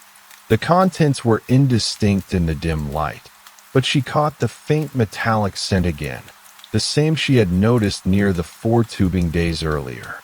Finally, as the hospital grew quiet with the approach of midnight, she paused at a small courtyard outside the staff entrance. The rain had eased to a light mist, pooling along the edges of the walkway. Footprints trailed across the wet cement, too small for maintenance shoes, too deliberate for casual steps. They led toward the emergency exit, then vanished near a vent grill. She crouched to inspect it, noticing a faint smear along the metal edge, slightly reflective, almost unnoticed unless someone was paying close attention. Each observation layered atop the last: scratches, residues, misaligned boxes, subtle smudges, carefully folded notes. They were quiet signals in a world designed to appear orderly, small hints of someone moving with purpose. Patient 214's missing antibiotic was not merely an error. It was the beginning of a careful, unhurried pattern, one that whispered through hallways, hovered in storage rooms, and lingered in the unnoticed corners of the hospital. Dr. Latham stood under the misty sky, tracing the faint footprints with her gaze, feeling the weight of these small details pressing in, unrelenting. The story was stretching outward in silent, deliberate ways, and though no answer had yet revealed itself, the quiet traces insisted that it was only a matter of time before the next revelation emerged from the shadows. The next morning, Dr. Latham arrived before sunrise. The hospital was still half dark, fluorescent lights flickering weakly in the long corridors. She moved quietly through the surgical wing, the usual hum of machines absent, leaving only the faint, sterile scent of antiseptic hanging in the air. Her eyes caught a faint glimmer along the edge of a stainless steel tray in the scrub room. Tiny droplets, almost invisible, like someone had set something down and forgotten it. She leaned closer, noticing that the pattern was irregular, scattered, almost like it had dripped from a hand rather than a container. From there, she went down to the hospital's underground parking garage. The space smelled of damp asphalt and motor oil, faintly mixed with the metallic tang she had begun to recognize. Tire tracks formed a silent grid across the concrete, but near a seldom-used corner, she spotted the outline of a small handcart pressed into the floor dust. The wheels had left subtle scuff marks leading toward a maintenance door she hadn't noticed before. She crouched to examine them, her gloves brushing the faint streaks of something she couldn't immediately identify, slightly sticky, reflective in the overhead light. She followed the corridor beyond the door, a narrow utility tunnel that smelled of damp concrete and rust. The walls were lined with pipes, some insulated, some bare, and the air felt cooler here, dense with silence. At the far end, a small storage alcove held a few forgotten pieces of equipment, their surfaces coated in a thin layer of dust. Among them, a single 4-pole stood out, the base slightly scuffed, the hook above still marked with a tiny smear of dried residue. She touched it lightly, noting how deliberate the placement seemed, as if it had been positioned for someone else to see or to miss. Later, in the hospital library, she found another subtle clue. The room was quiet except for the soft creak of a chair as she pulled it closer to the table. Rows of medical journals glinted faintly in the early morning light. A single volume lay open on a desk, its spine cracked, pages splayed. A marginal note had been written in pencil, a series of numbers and letters she did not recognize. The handwriting was meticulous, almost clinical, yet the placement suggested someone had been marking something significant, carefully, over time. The hospital's rooftop garden called again, though now in daylight. Dr. Latham walked along the stone path, wet from overnight mist, past beds of damp, flowering plants. Her attention was drawn to a small indentation in the concrete near a drain, something barely perceptible. She knelt, brushing aside soil and debris, revealing the faint outline of a keycard partially buried beneath the surface. It was scratched, worn, its edges bent. She slipped it into her pocket, mindful of the faint, metallic scent that seemed to cling to anything touched in these quiet corners. Her exploration continued in the hospital's loading dock, usually noisy during the day, but nearly empty at this hour. Wooden pallets were stacked haphazardly, shadows stretching long across the concrete floor. One pallet leaned slightly forward, revealing a narrow gap in which she noticed a thin strip of paper pressed flat against the wall. Pulling it gently free, she found a small receipt from an off-site supply company, timestamped 2 nights ago.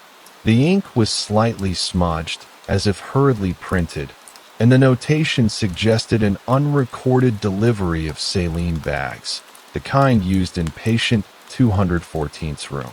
In the empty corridor outside the maternity ward, she paused, drawn by a faint vibration in the air, the subtle hum of equipment in the distance. On the floor, near the janitorial closet, she saw an unusual scuff.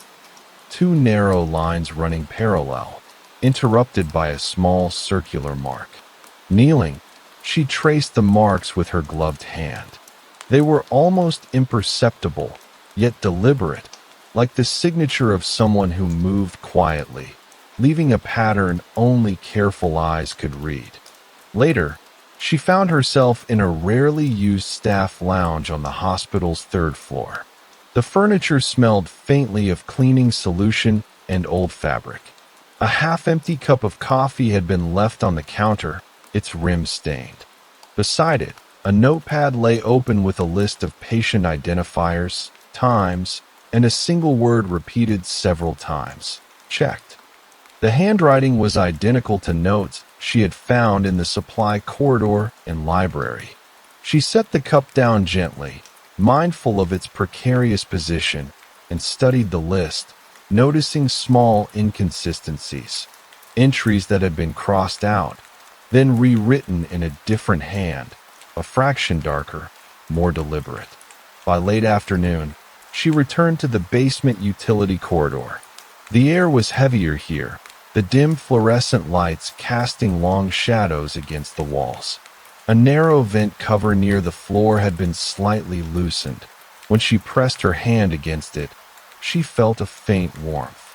Kneeling, she examined the gap and noticed a tiny collection of dust and metallic residue, the same faint tang she had detected before. It was as if someone had moved something through the space recently, careful to leave only the barest trace.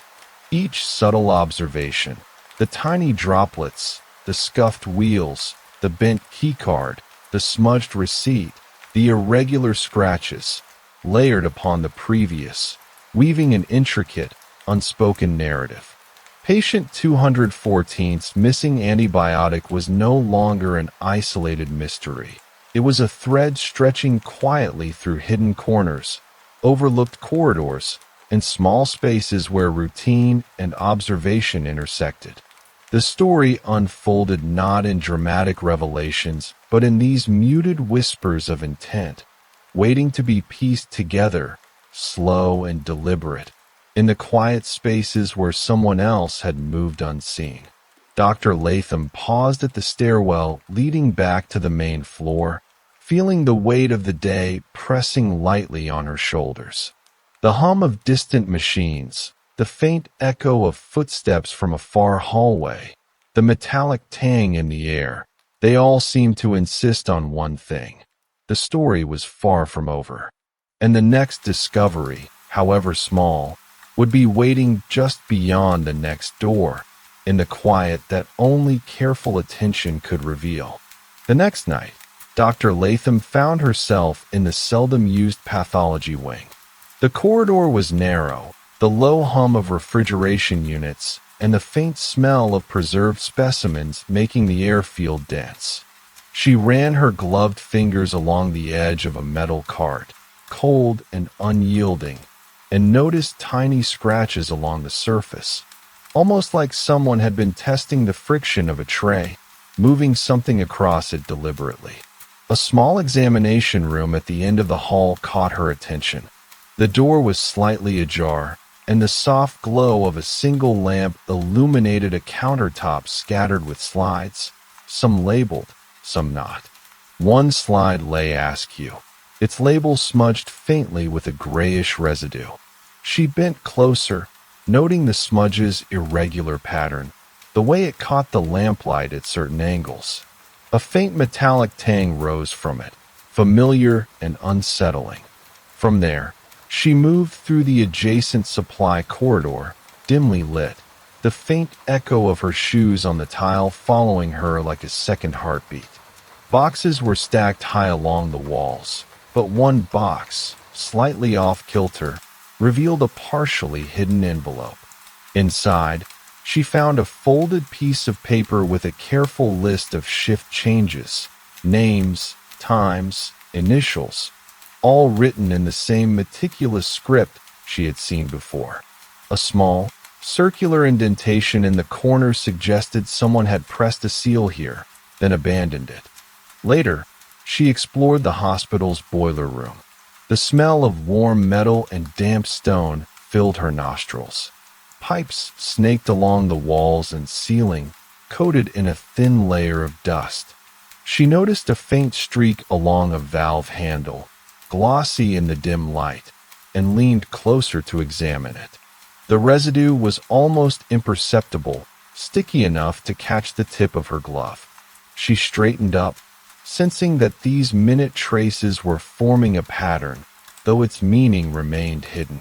In the quiet administrative offices, she found a small kitchenette largely untouched since the day shift ended. The sink had a single drying rack, one cup resting slightly askew. A small crumb, dark and sticky, clung to the edge of the counter. She leaned in to inspect it. The pattern suggested someone had paused here briefly, leaving a trace without noticing.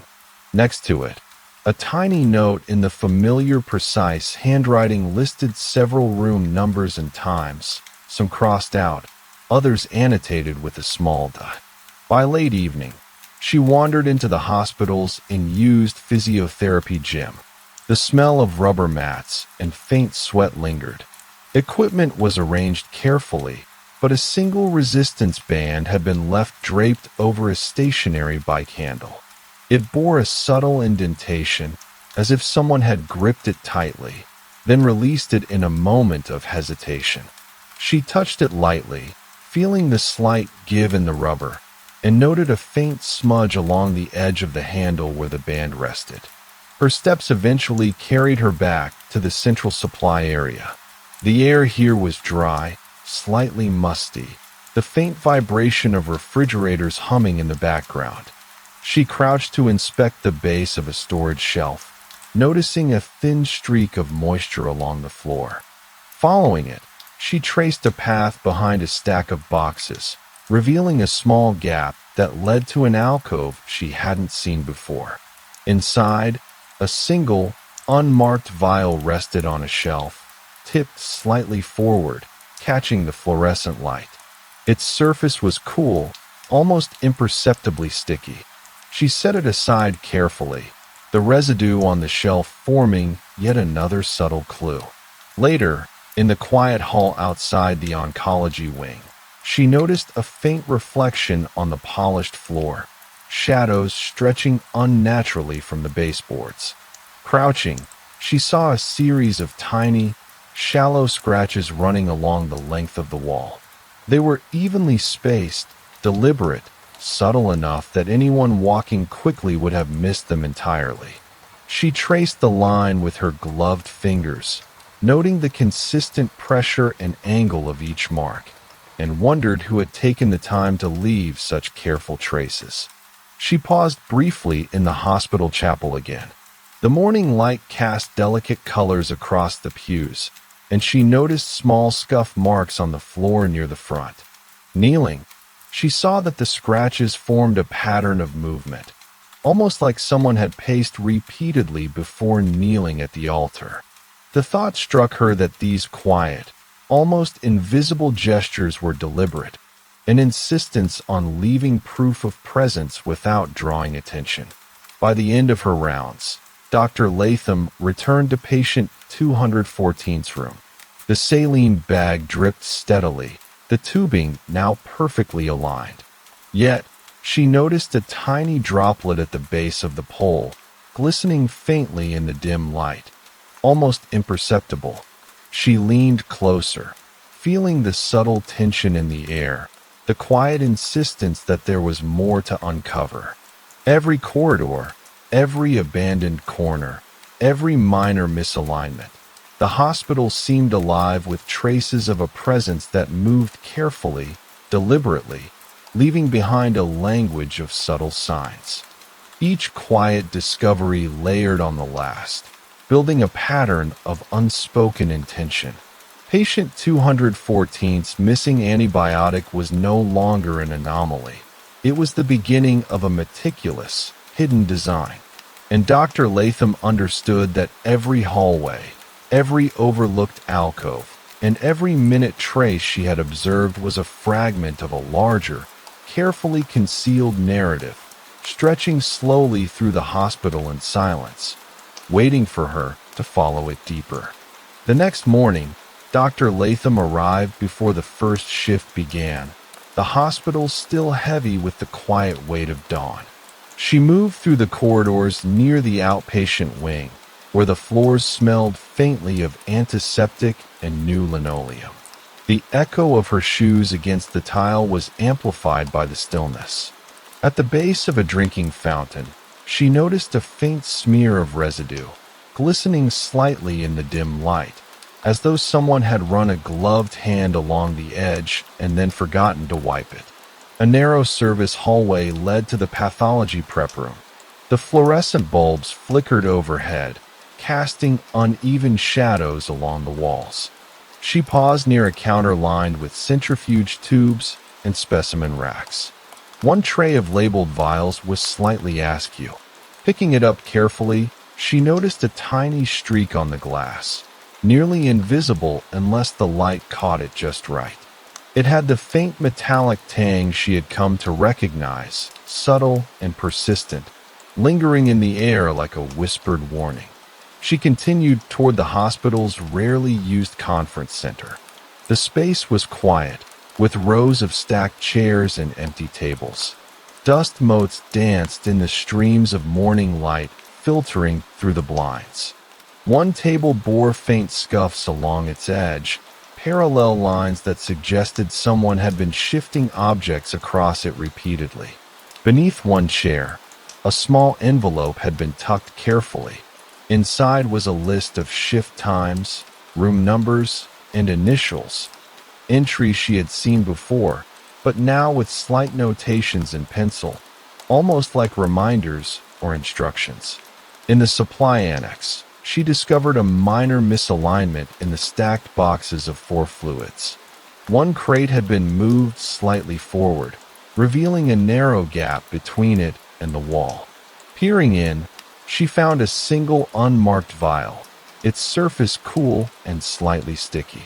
The faint residue she had observed in previous locations seemed to cling to it, almost as if it had left a trail through the hospital, invisible to anyone not paying attention.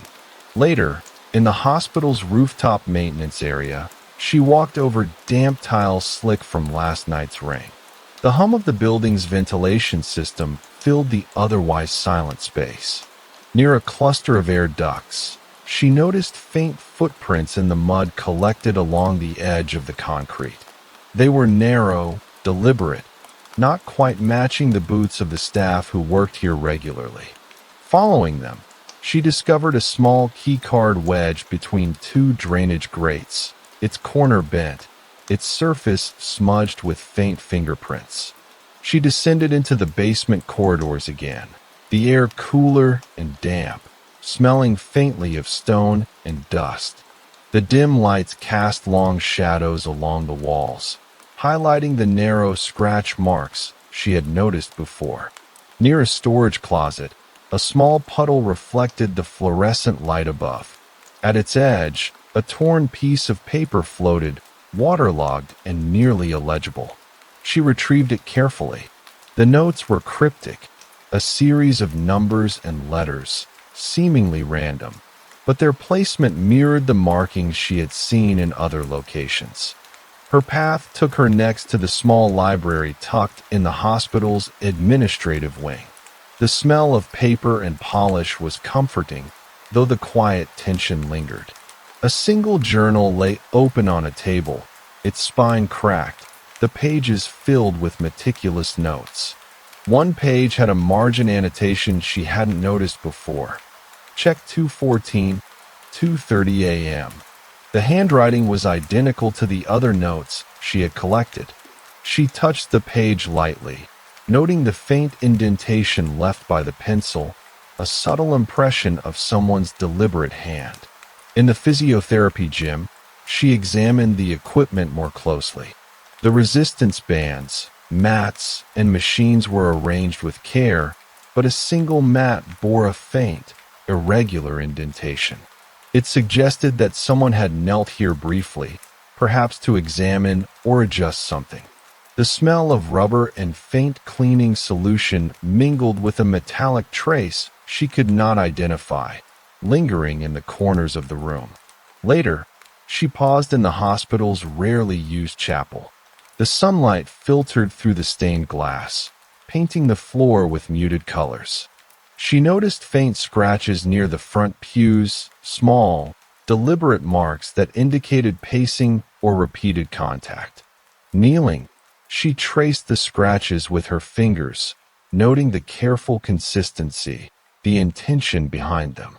Someone had moved through these spaces slowly, deliberately, leaving only subtle signs. Finally, she returned to the corridor outside patient 214's room.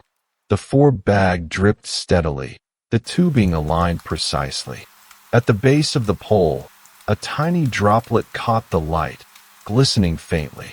She bent to inspect it, feeling the familiar tension in the air, the sense that each subtle discovery, the scratches, smudges, residues, misaligned objects, was connected, forming a network of deliberate, quiet signals. Every hallway, corner, and overlooked alcove now seemed to hold a story, each small observation adding depth to a narrative that refused to be revealed outright. Patient 214's missing antibiotic was no longer an isolated anomaly. It was the first ripple in a slow, meticulous current moving invisibly through the hospital. And Dr. Latham understood that following these whispers, tracing them carefully, would take her deeper into the hidden patterns, where the next subtle discovery would wait, patient, silent, and deliberate. The hospital was nearly silent when Dr. Latham returned late that evening, the corridors dim and hushed, lit only by the soft glow of emergency lights and the occasional flicker of a fluorescent bulb. She moved slowly, deliberately, noticing small details she might have missed before. A corner of the supply room doorframe was scuffed, a faint streak of residue along the edge catching the light at just the right angle. Kneeling, she traced it lightly with her fingertip, noting the slight stickiness and metallic tang. She wandered down the east wing toward the rarely used staff locker rooms. The smell of faintly worn fabric and antiseptic lingered in the air. One locker was slightly ajar. Inside, a folded piece of paper rested against the metal, edges worn. The handwriting was precise, matching the notes she had discovered elsewhere. It listed a series of room numbers, times, and a single repeated word, monitored. A small fingerprint smudge marred the corner, partially wiped, but enough for her to recognize someone had handled it recently. From there, she moved through the hospital kitchen, long empty at this hour. The scent of bleach was strong, mingling with the faint aroma of leftover coffee. A chair had been pushed back slightly from the counter, revealing a small streak of liquid on the tile beneath it. The residue was faint, sticky, glinting in the dim light. She bent to inspect it, noting the irregular pattern, almost like it had dripped from someone's glove or sleeve. The narrow corridor leading to the radiology suites was quieter than usual. The hum of the X-ray machines was absent, leaving only the faint echo of her steps. At the base of a wall-mounted cabinet, she noticed a series of tiny scratches running vertically, subtle and deliberate. Kneeling, she traced the pattern, realizing that each mark was evenly spaced, almost as if someone had been measuring or marking time with precision. Later, she ascended to the hospital's rooftop garden, the mist from the evening drizzle leaving the stone tiles slick and cool underfoot. Near the perimeter railing, she noticed small indentations in the soil of the flower beds, shallow, narrow, as though someone had stepped carefully along a path, leaving faint impressions only visible from close inspection. Nestled among the leaves, a small metallic object caught her eye. A keycap, worn and scratched, lying where it seemed almost deliberately placed. Descending back into the basement corridors, the air was heavy with damp stone and the faint hum of utility systems. She paused at a maintenance alcove she had glimpsed days before. Inside, a stack of unused bags had been nudged slightly forward, revealing a narrow gap behind them. Through the opening, she glimpsed a small vial resting on a ledge. The surface was cool, slightly sticky, glinting faintly in the overhead light. She set it aside carefully, noting the metallic tang that seemed to linger in this space as though it had been carried along invisible currents. In the empty conference room on the administrative wing, she discovered another subtle clue. One of the chairs had a faint smear along its edge, barely perceptible unless observed closely. The tabletop bore a series of small scratches running parallel to its length. Beneath a corner of the table, a folded piece of graph paper had been tucked away, its contents a grid of letters, numbers, and symbols. She could not yet interpret the pattern, but she recognized the handwriting from previous discoveries, the same meticulous, deliberate hand. Later, she moved through the long corridor outside the maternity ward. The floor was polished, reflecting the dim light, and she noticed tiny scuff marks along the baseboards. Crouching, she traced the faint lines with her gloved fingers, realizing they formed a pattern, subtle and irregular, as though someone had paced or shifted position repeatedly. Each line and indentation felt intentional, quiet evidence of unseen movements. In the small library tucked away near the staff offices, she found a journal left open on a desk. The pages contained neat, careful notes about patient rounds and equipment checks. A marginal annotation drew her attention. Check 214, 3:15 a.m. The pencil indentation was light but deliberate, a ghost of the writer's hand pressed into the paper. She traced the mark gently, noting the consistency with earlier annotations, a slow trail of small, intentional observations across the hospital. By the end of her rounds, she returned once more to patient 214's room. The bag dripped steadily, tubing perfectly aligned. At the base of the pole, a tiny droplet of residue glistened faintly in the dim light, almost invisible, but enough to draw her closer.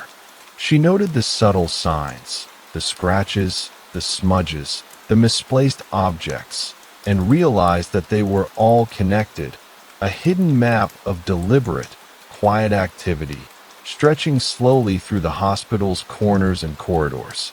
Each small discovery added depth to the pattern, a network of unspoken intent that refused to be revealed outright. The missing antibiotic was only the beginning. These traces whispered of someone moving carefully, observing, and leaving evidence in plain sight, yet hidden in the unnoticed details. Dr. Latham understood that each subtle sign was a thread leading deeper into a network of patient, deliberate actions that would only reveal their full meaning with time and careful attention.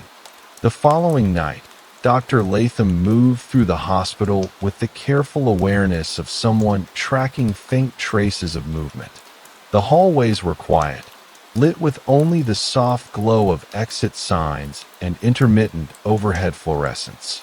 She paused at a junction near the hospital's imaging center. A small piece of paper had fallen under the corner of a chair. Picking it up, she saw a short series of numbers and letters written in the familiar, precise handwriting, each symbol followed by a tiny dot. The meaning was unclear, but the dots suggested a sequence, deliberate and unhurried, a subtle record of something observed. She proceeded to the maintenance corridor along the east wing. The walls smelled faintly of damp paint and stone. Near a junction box, she noticed a tiny streak of residue along the corner of the floor, partially hidden beneath the baseboard. It was nearly imperceptible, yet it glimmered faintly in the low light. Kneeling, she traced the line with a gloved finger. The trail led to a small, unmarked storage closet she had overlooked before. Inside, a single four-pole leaned against the wall, its base scuffed and its hook bearing a faint streak of dried residue. She noted the smell, metallic, faintly sharp, lingering in the air like a whisper. From there, she made her way to the hospital's seldom-used rooftop observation deck. Rain had left the tiles slick, and puddles mirrored the dim light from nearby wings. She moved carefully, noticing shallow indentations in the concrete near the perimeter fence, narrow and deliberate, the footprints of someone who had paced slowly, deliberately, in the mist. A small, bent metal clip lay half-hidden among leaves in a planter. She picked it up, noting scratches along its edge and a faint residue. It felt as though it had been carried here purposefully, then abandoned. Back inside, the corridor to the administrative offices revealed another detail. The janitorial closet door was slightly ajar.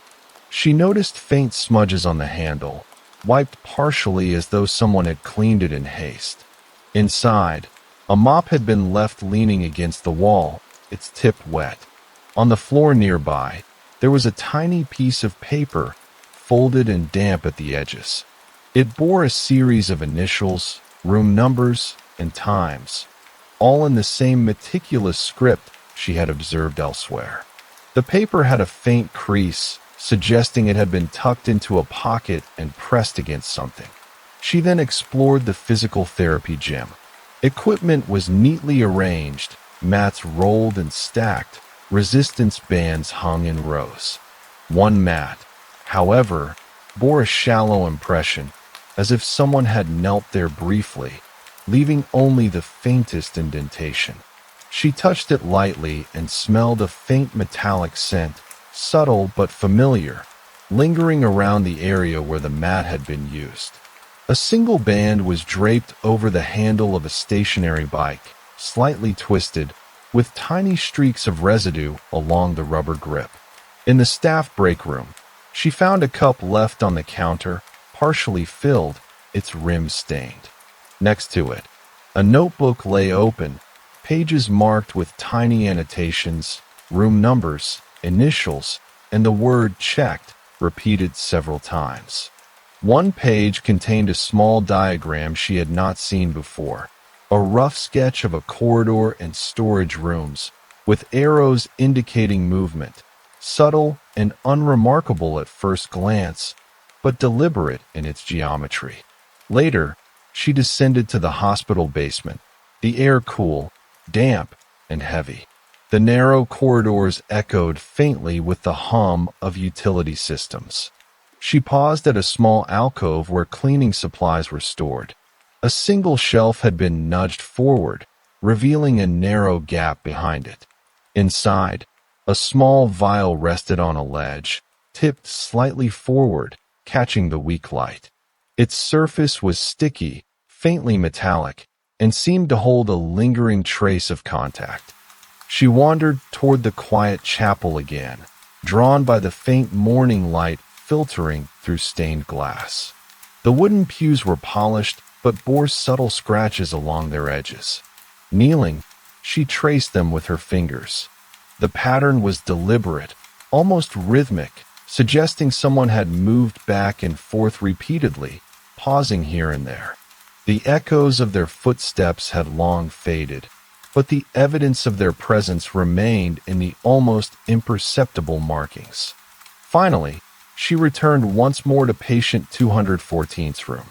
The four-bag dripped steadily, the tubing aligned precisely. At the base of the pole, a small droplet of residue caught the light, glimmering faintly. She knelt to examine it, noting how it connected with the scratches, smudges, vials, and notes she had collected elsewhere. Each subtle clue layered upon the last, forming a network of deliberate, quiet activity that stretched across the hospital. The missing antibiotic was no longer an isolated anomaly. Each trace, scratches, smudges, misaligned objects, faint residues, subtle diagrams, spoke of a patient, deliberate presence, someone who moved carefully through the hospital, leaving only the smallest signs of their passage. Dr. Latham felt the weight of it pressing quietly against her awareness. The story was far from complete, and each corridor, corner, and unused room seemed poised to reveal another fragment, small and deliberate, waiting for the slow, careful attention that would allow it to be understood. The night was unusually still as Dr. Latham moved through the hospital corridors, her footsteps muted by the thick carpet that lined the administrative wing. The hum of the ventilation system filled the otherwise silent space, low and constant, almost a presence in itself. She paused near the supply elevators, noticing a faint scuff on the edge of the door frame, a trace of something dark, smudged. She crouched to examine it and caught a subtle metallic scent in the air, the same tang that had appeared in the basement and supply rooms before. The pediatric wing was deserted, quiet except for the faint whir of distant monitors. She walked slowly along the corridor, observing the floors and walls with care. Near the end, a small toy had been left at the base of a radiator, slightly damp from the condensation dripping from the pipes above. Its placement felt deliberate, almost as if someone had set it down and paused before leaving, a small marker in a space usually unoccupied at this hour. In the rarely accessed records room, she ran her fingers along the edges of stacked filing cabinets. One drawer was slightly misaligned, not flush with the others. Pulling it open, she found a folder tucked behind others, labeled only with patient 214's initials. Inside were faint pencil notations she had not noticed in previous visits, timestamps in shorthand, written in a precise, almost clinical hand. A small crease along the corner indicated it had been folded and unfolded multiple times, perhaps handled in moments of careful attention. She made her way toward the rooftop mechanical area, where the chill of the night air mixed with the damp stone and concrete. A thin layer of mist clung to the edges of the tiles, and she noticed faint shoe impressions leading toward a service hatch she had never examined closely.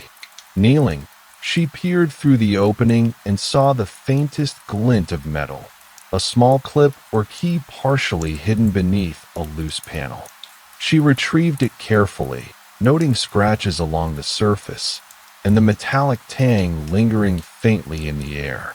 Descending to the hospital's cafeteria, empty and sterile at this hour, she noticed the edge of a chair slightly askew from the table.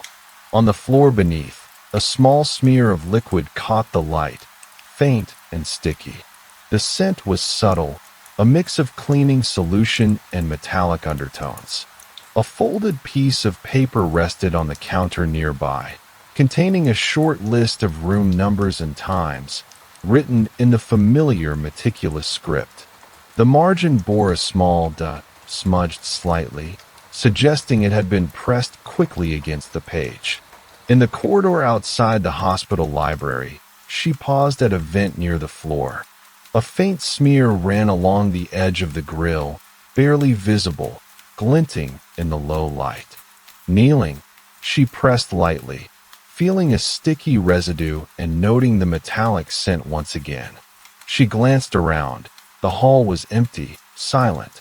Each detail seemed deliberate, placed for someone paying attention to notice, but easily overlooked by anyone moving quickly.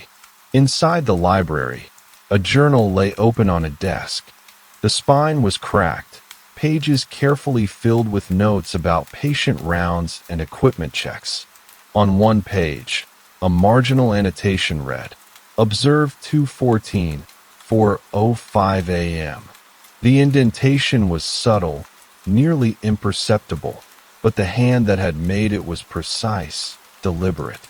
She ran her finger along the impression, sensing the quiet insistence behind it, the slow, careful tracking of movement through the hospital. Later, she explored the hospital's laundry area, usually noisy during the day, but still and cold at this hour. A pile of freshly cleaned linens had been disturbed slightly, one corner of a sheet crumpled and damp at the edge. Near it, a small metal clip lay on the floor, scratched and worn. The residue she had become familiar with, faint, sticky, metallic, lingered faintly in the air, almost imperceptible, yet insistently present. Her final stop for the night was the corridor outside patient 214's room. The four-bag dripped steadily, tubing aligned precisely. At the base of the pole, a tiny droplet of residue glimmered faintly in the dim light. She knelt to inspect it, noting how it connected to the footprints on the rooftop, the smudges in the laundry, the scratches in the library and cafeteria, and the careful notations scattered across folders and journals. Each observation, no matter how small, layered on the last. Scratches, smudges, footprints, folded notes, misaligned objects, metallic tangs. Together they formed a quiet, deliberate network. Patient 214's missing antibiotic was no longer an isolated anomaly.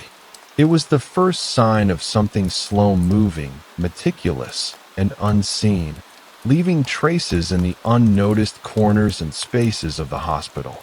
Dr. Latham understood that these subtle clues were pieces of a larger, patient design, one that would unfold only gradually, demanding her careful attention at every quiet step. The hospital was shrouded in a fragile quiet, broken only by the occasional distant hum of equipment and the soft drip of condensation from the ceiling vents. Dr. Latham walked slowly along the narrow service corridor behind the surgical suites, her steps careful, almost tentative.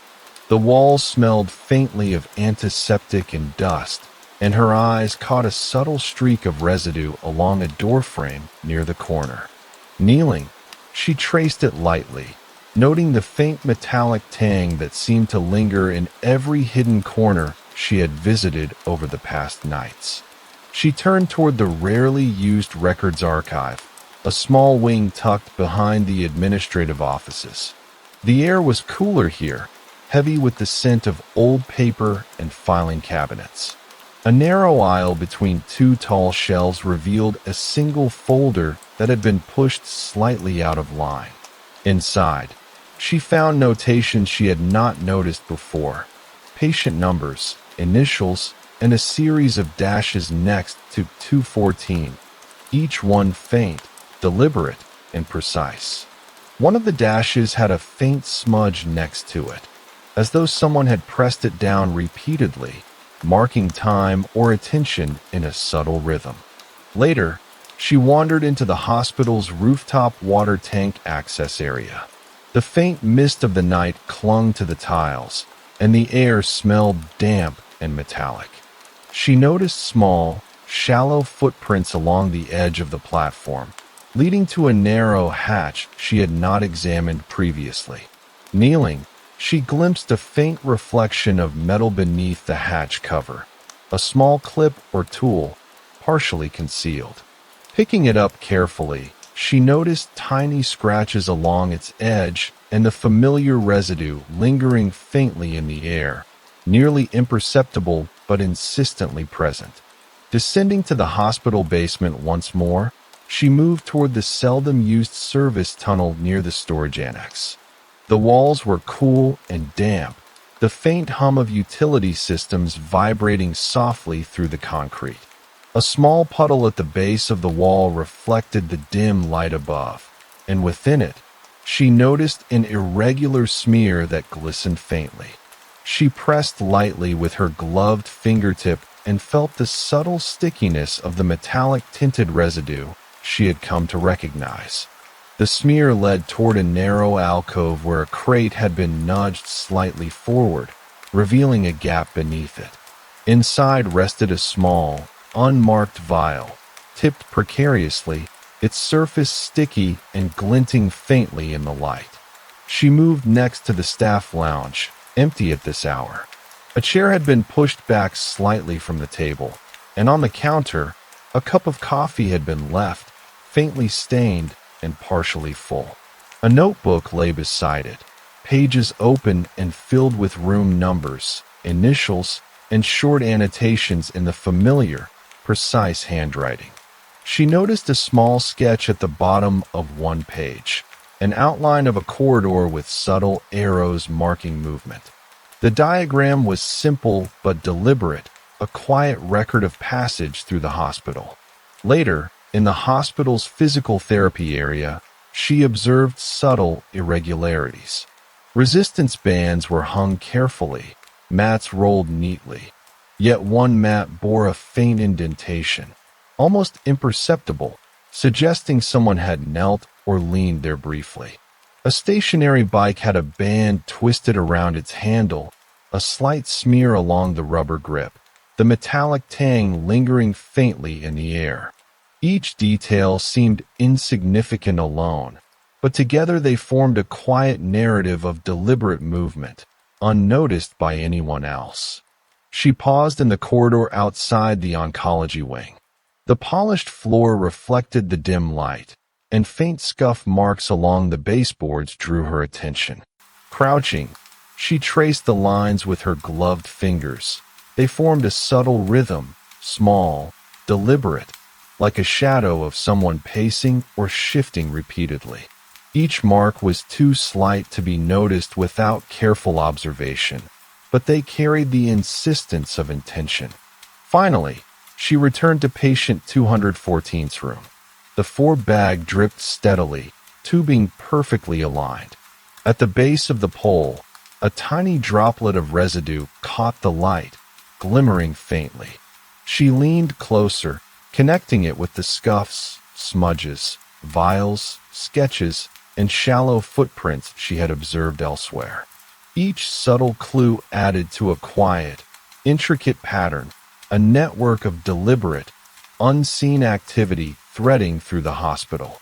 Patient 214's missing antibiotic was no longer an anomaly. Every corridor, closet, rooftop, and corner she had explored now seemed to pulse with a silent presence, deliberate and careful, leaving traces that demanded attention only from those willing to look closely. Dr. Latham understood that each minute discovery was part of a larger, patient design.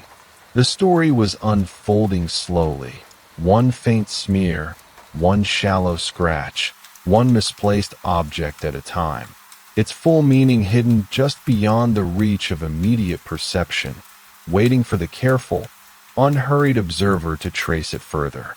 Dr. Latham moved down the narrow corridor leading to the hospital's rarely used pathology wing. The air was cooler here, carrying the faint, persistent scent of preserved specimens and antiseptic. She ran her gloved fingers along the edge of a stainless steel prep table, noticing subtle scratches along its surface, parallel lines, deliberate, as though someone had been testing the friction of a tray or marking a rhythm of time. A small droplet of residue, almost invisible, rested near the corner. She leaned closer, catching the faint metallic tang she had come to recognize over the past nights. From there, she turned into the storage corridor beside the blood bank.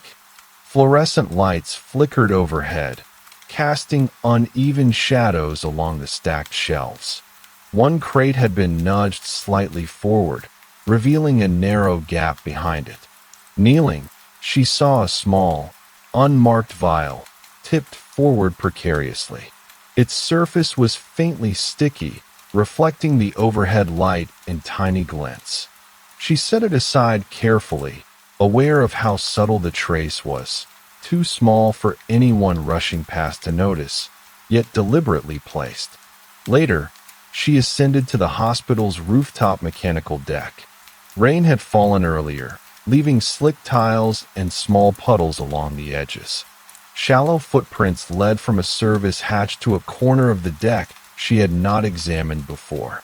She crouched to inspect them, noting how narrow and deliberate the steps were, almost careful to avoid making noise. Near a planter, a small metallic clip lay half hidden in the wet soil, scratched and worn, with the faint metallic tang lingering in the air. Descending once again to the basement utility tunnels, the air was heavy with the smell of damp concrete and stone. She paused at a junction where two narrow corridors met, noticing faint smears along the base of the wall, glinting faintly in the low light. Kneeling, she pressed lightly with her glove, detecting the sticky residue. It led her toward a small service alcove where a stack of boxes had been moved, revealing a narrow gap beneath them. A single four-pole leaned against the wall, its hook bearing a faint smear similar to what she had seen on the rooftop and in the storage areas. In the cafeteria, quiet and empty, she noticed a chair slightly pushed back from the table. Beneath it, a faint smear glimmered on the tile, sticky, metallic. On the counter, a small notebook lay open, filled with familiar annotations, initials, room numbers, times, and subtle arrows indicating movement. A sketch at the bottom of one page outlined a corridor with small dots marking points of interest. It was simple, almost unremarkable, but deliberate in its geometry, a quiet record of movement through the hospital. She wandered into the physical therapy gym. Mats were rolled neatly. Resistance bands hung in careful rows, but a single mat bore a shallow indentation, suggesting someone had knelt or leaned there briefly. The stationary bike handle had a twisted band draped across it, faint streaks of residue marking the rubber grip. The metallic tang clung faintly to the air, subtle and insistent. She could feel a narrative forming in these quiet traces, a deliberate map hidden in plain sight. Later, she explored the hospital's laundry area, empty and cold at this hour. Freshly folded linens were disturbed slightly, one corner damp and crumpled. A small metal clip lay on the floor nearby, scratched and worn. The sticky, metallic residue lingered faintly, familiar from every other quiet corner she had examined. Each subtle detail formed a chain of presence, small and deliberate, threading silently through the hospital. In the corridor outside the oncology wing, the polished floors reflected the dim light. Faint scuff marks ran along the baseboards.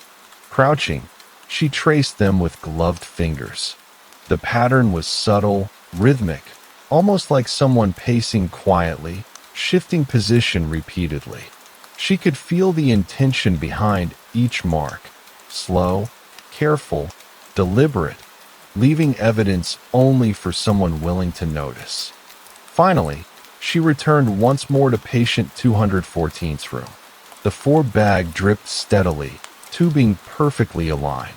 At the base of the pole, a tiny droplet of residue glimmered faintly. Kneeling, she examined it, connecting it to the scuffs, smudges, vials, sketches, footprints, and shallow indentations she had observed elsewhere. Each subtle clue was part of a quiet, intricate network, deliberate and unhurried, threading invisibly through the hospital's hidden corners. Patient 214's missing antibiotic was no longer an isolated anomaly. Every corridor, every alcove, every rooftop, and every unused room now seemed charged with careful, deliberate presence. Dr. Latham understood that the story was unfolding slowly, fragment by fragment.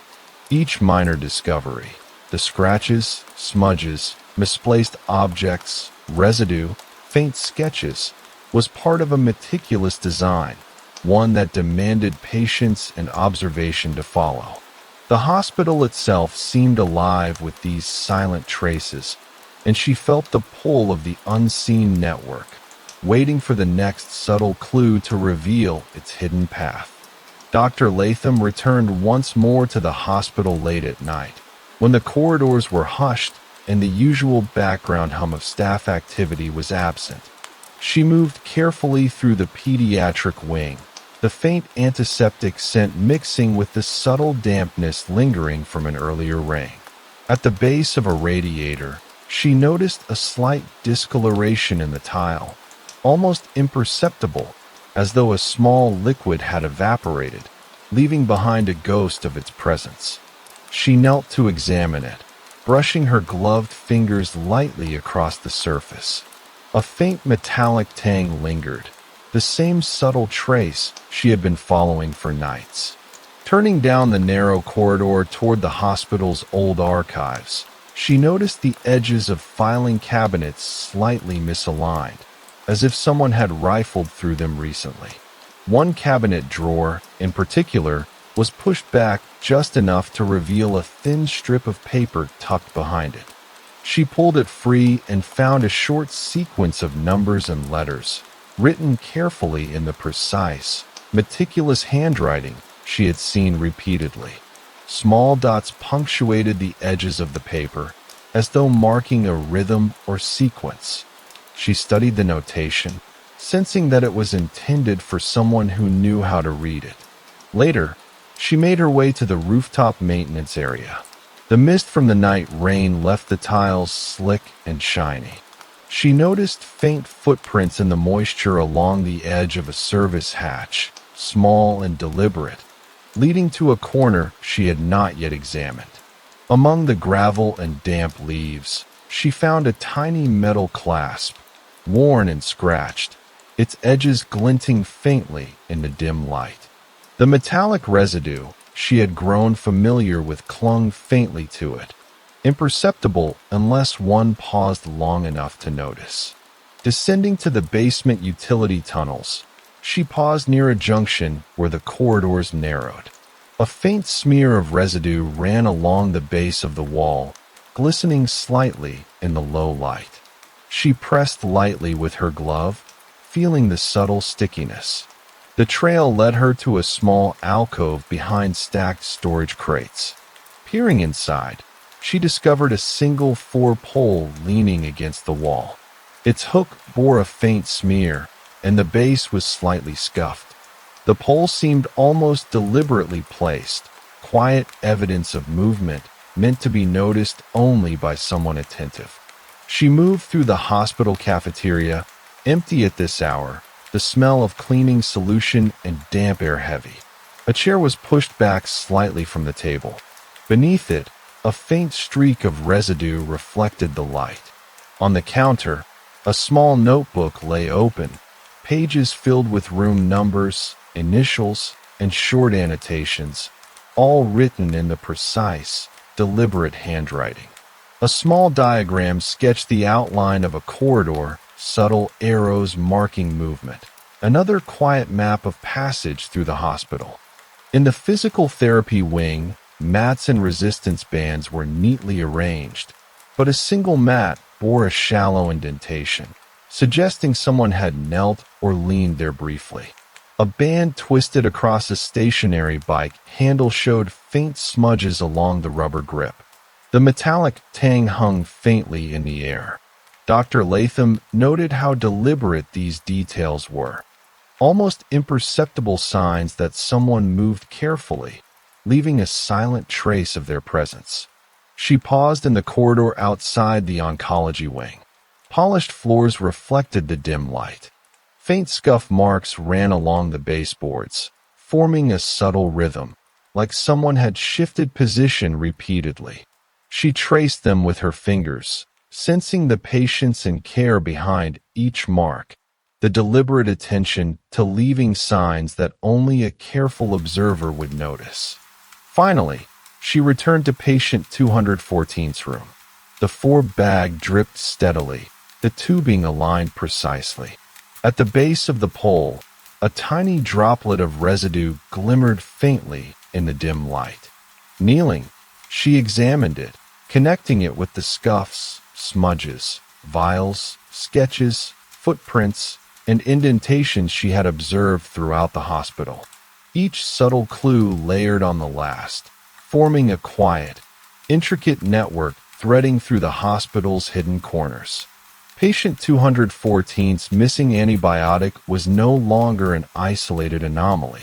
Every corridor, alcove, rooftop, and unused room now seemed charged with deliberate, silent presence. Dr. Latham understood that these faint traces, scratches, smudges, misplaced objects, residue, diagrams, were fragments of a meticulous pattern, one that required patient attention to follow. The hospital itself seemed to breathe these hidden signals, each subtle observation a fragment of a story that would only reveal its full meaning slowly, quietly, to someone willing to trace it carefully. Moving toward the staff stairwell, she noticed a faint irregularity in the tiles, a small crack along the edge that had caught a tiny smudge of residue. She crouched, examining it in detail. It seemed as if someone had pressed something against the floor, testing it, leaving only the slightest imprint. From the stairwell, she could see the long corridor below, dimly lit, almost empty, but each step and each trace felt deliberate, a whisper of unseen movement threading the hospital with patient intention. She paused near a utility door she had never opened before, noting the faint scuff marks along the handle and the subtle discoloration where someone might have rested their hand. Leaning closer, she saw a thin crease along the rubber mat beneath the door, as if a small object had been dragged just slightly. Each of these details, individually insignificant, collectively formed a quiet, deliberate language. Someone had moved through these spaces carefully, leaving signs only perceptible to those who observed closely enough. Dr. Latham felt the weight of the night pressing in, not in a sense of urgency, but as a patient insistence. The story was still unfolding, fragment by fragment, in the small, overlooked corners of the hospital. Each residue, scratch, smudge, and indentation hinted at the next subtle movement, the next hidden action. She understood that every quiet discovery was a thread, and following them all would take time, careful attention, and the willingness to observe the nearly imperceptible paths of someone who moved unseen. The four dripped steadily in patient 214's room as she rose, leaving the faint glimmer of residue behind, a quiet marker of the meticulous pattern winding through the hospital. And somewhere in the stillness of the corridors, behind locked doors and in unused rooms, the next fragment waited, patient and deliberate, ready to reveal itself only to the careful observer who noticed the smallest of signs. Dr. Latham lingered at the doorway of patient 214's room, the quiet drip of the bag echoing faintly against the walls. She let her gaze wander down the hall, where the soft glow of emergency lights painted long, muted shadows across the polished floor. The faint metallic tang she had tracked over the past nights seemed heavier here, almost imperceptibly present in the still air. She bent low to inspect a tiny smear near the base of a wall-mounted oxygen monitor, so subtle it could be mistaken for a fingerprint smudge left from routine handling. But the stickiness confirmed otherwise. Her steps carried her toward the rarely used imaging wing, a corridor usually humming with the low vibration of machinery, now entirely silent. The lights flickered unevenly, casting long, restless shadows along the edges of the walls. She noticed a faint indentation in the linoleum near the entrance to one of the old X-ray rooms, a shallow impression that suggested someone had paused there, perhaps crouched, lingering just long enough to leave a subtle mark. On the edge of the counter, a small corner of a folded sheet of paper protruded. She slid it out gently. The page bore a series of numbers, initials, and faint pencil lines forming a rough diagram of the corridor she had just traversed. From there, she made her way to the hospital's greenhouse, an enclosed space filled with the scent of damp soil and faint traces of plant fertilizer. The humidity clung to her gloves and hair.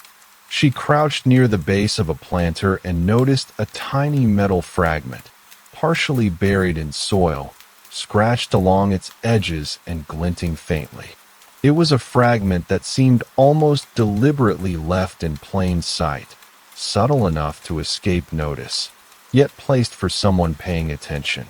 Across the floor, a small trail of scuff marks led from the greenhouse door to the corner where the watering hose hung coiled neatly. Later, she wandered into the hospital chapel, the quiet stillness of the room accentuated by shafts of moonlight through stained glass.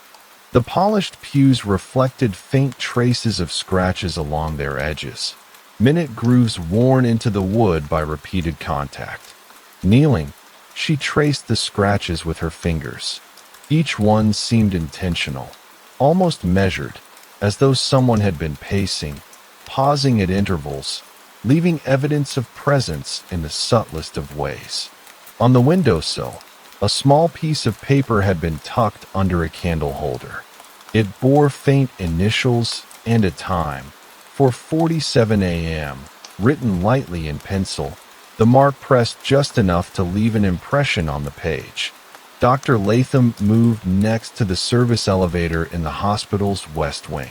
The metal walls were cool to the touch, and the faint smell of cleaning solution mixed with the metallic tang she had tracked across multiple floors. Near the corner of the elevator shaft, a tiny streak of residue caught the light. She pressed lightly, noting how it led toward a narrow maintenance closet she had overlooked on previous rounds. Inside the closet, a stack of folded linens had been disturbed. At the bottom of the pile, a small unmarked vial lay on its side, its surface sticky, glinting faintly. The subtle metallic tang hovered almost imperceptibly in the air. Continuing through the basement corridors, she paused at the junction outside the hospital kitchen. The tiles were slick from condensation, faint puddles reflecting the dim light. A chair had been nudged slightly from the counter, and beneath it, a tiny smear mirrored the residue she had observed in the imaging wing and greenhouse. On the counter, a notebook lay open, pages filled with annotations she recognized, room numbers, initials, subtle sketches of corridors, and faint arrows marking movement. A small corner had been bent and creased, suggesting repeated handling. She explored the physiotherapy gym next. The equipment was arranged neatly, but one mat bore a faint indentation, shallow but deliberate. A resistance band had been left twisted around the handle of a stationary bike, faint streaks marking the rubber grip. The metallic tang clung to the area faintly, almost like a whisper of presence, undetectable except to someone paying close attention. Dr. Latham noted how these details connected with the footprints on the rooftop, the smudges in storage areas, and the subtle diagrams scattered across the hospital. Her attention returned to the corridor outside the oncology wing. The polished floor reflected the dim glow of lights from the ceiling.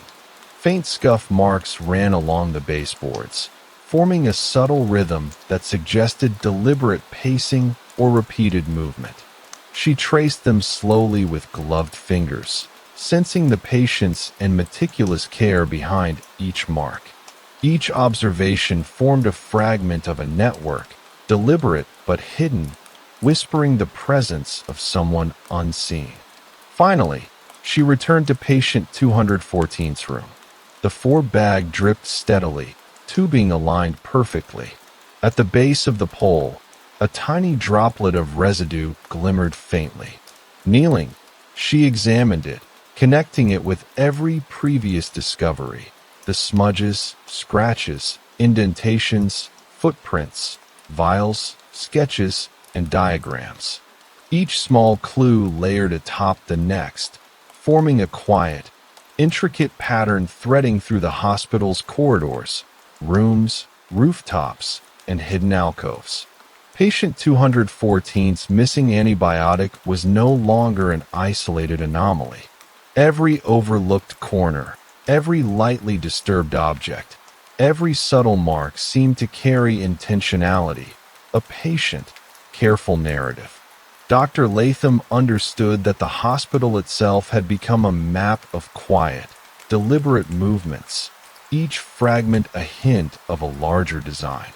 And in the shadows of unused rooms, behind closed doors, and along dimly lit corridors, the next fragment waited, patient, subtle, and deliberate, ready to reveal the next step only to someone willing to follow the trail with careful attention. Dr. Latham returned to the supply room one last time, moving slowly and deliberately. The night was quiet, the corridors almost still, and she allowed herself to notice the soft hum of the ventilation system, the faint echo of her footsteps on the linoleum floor.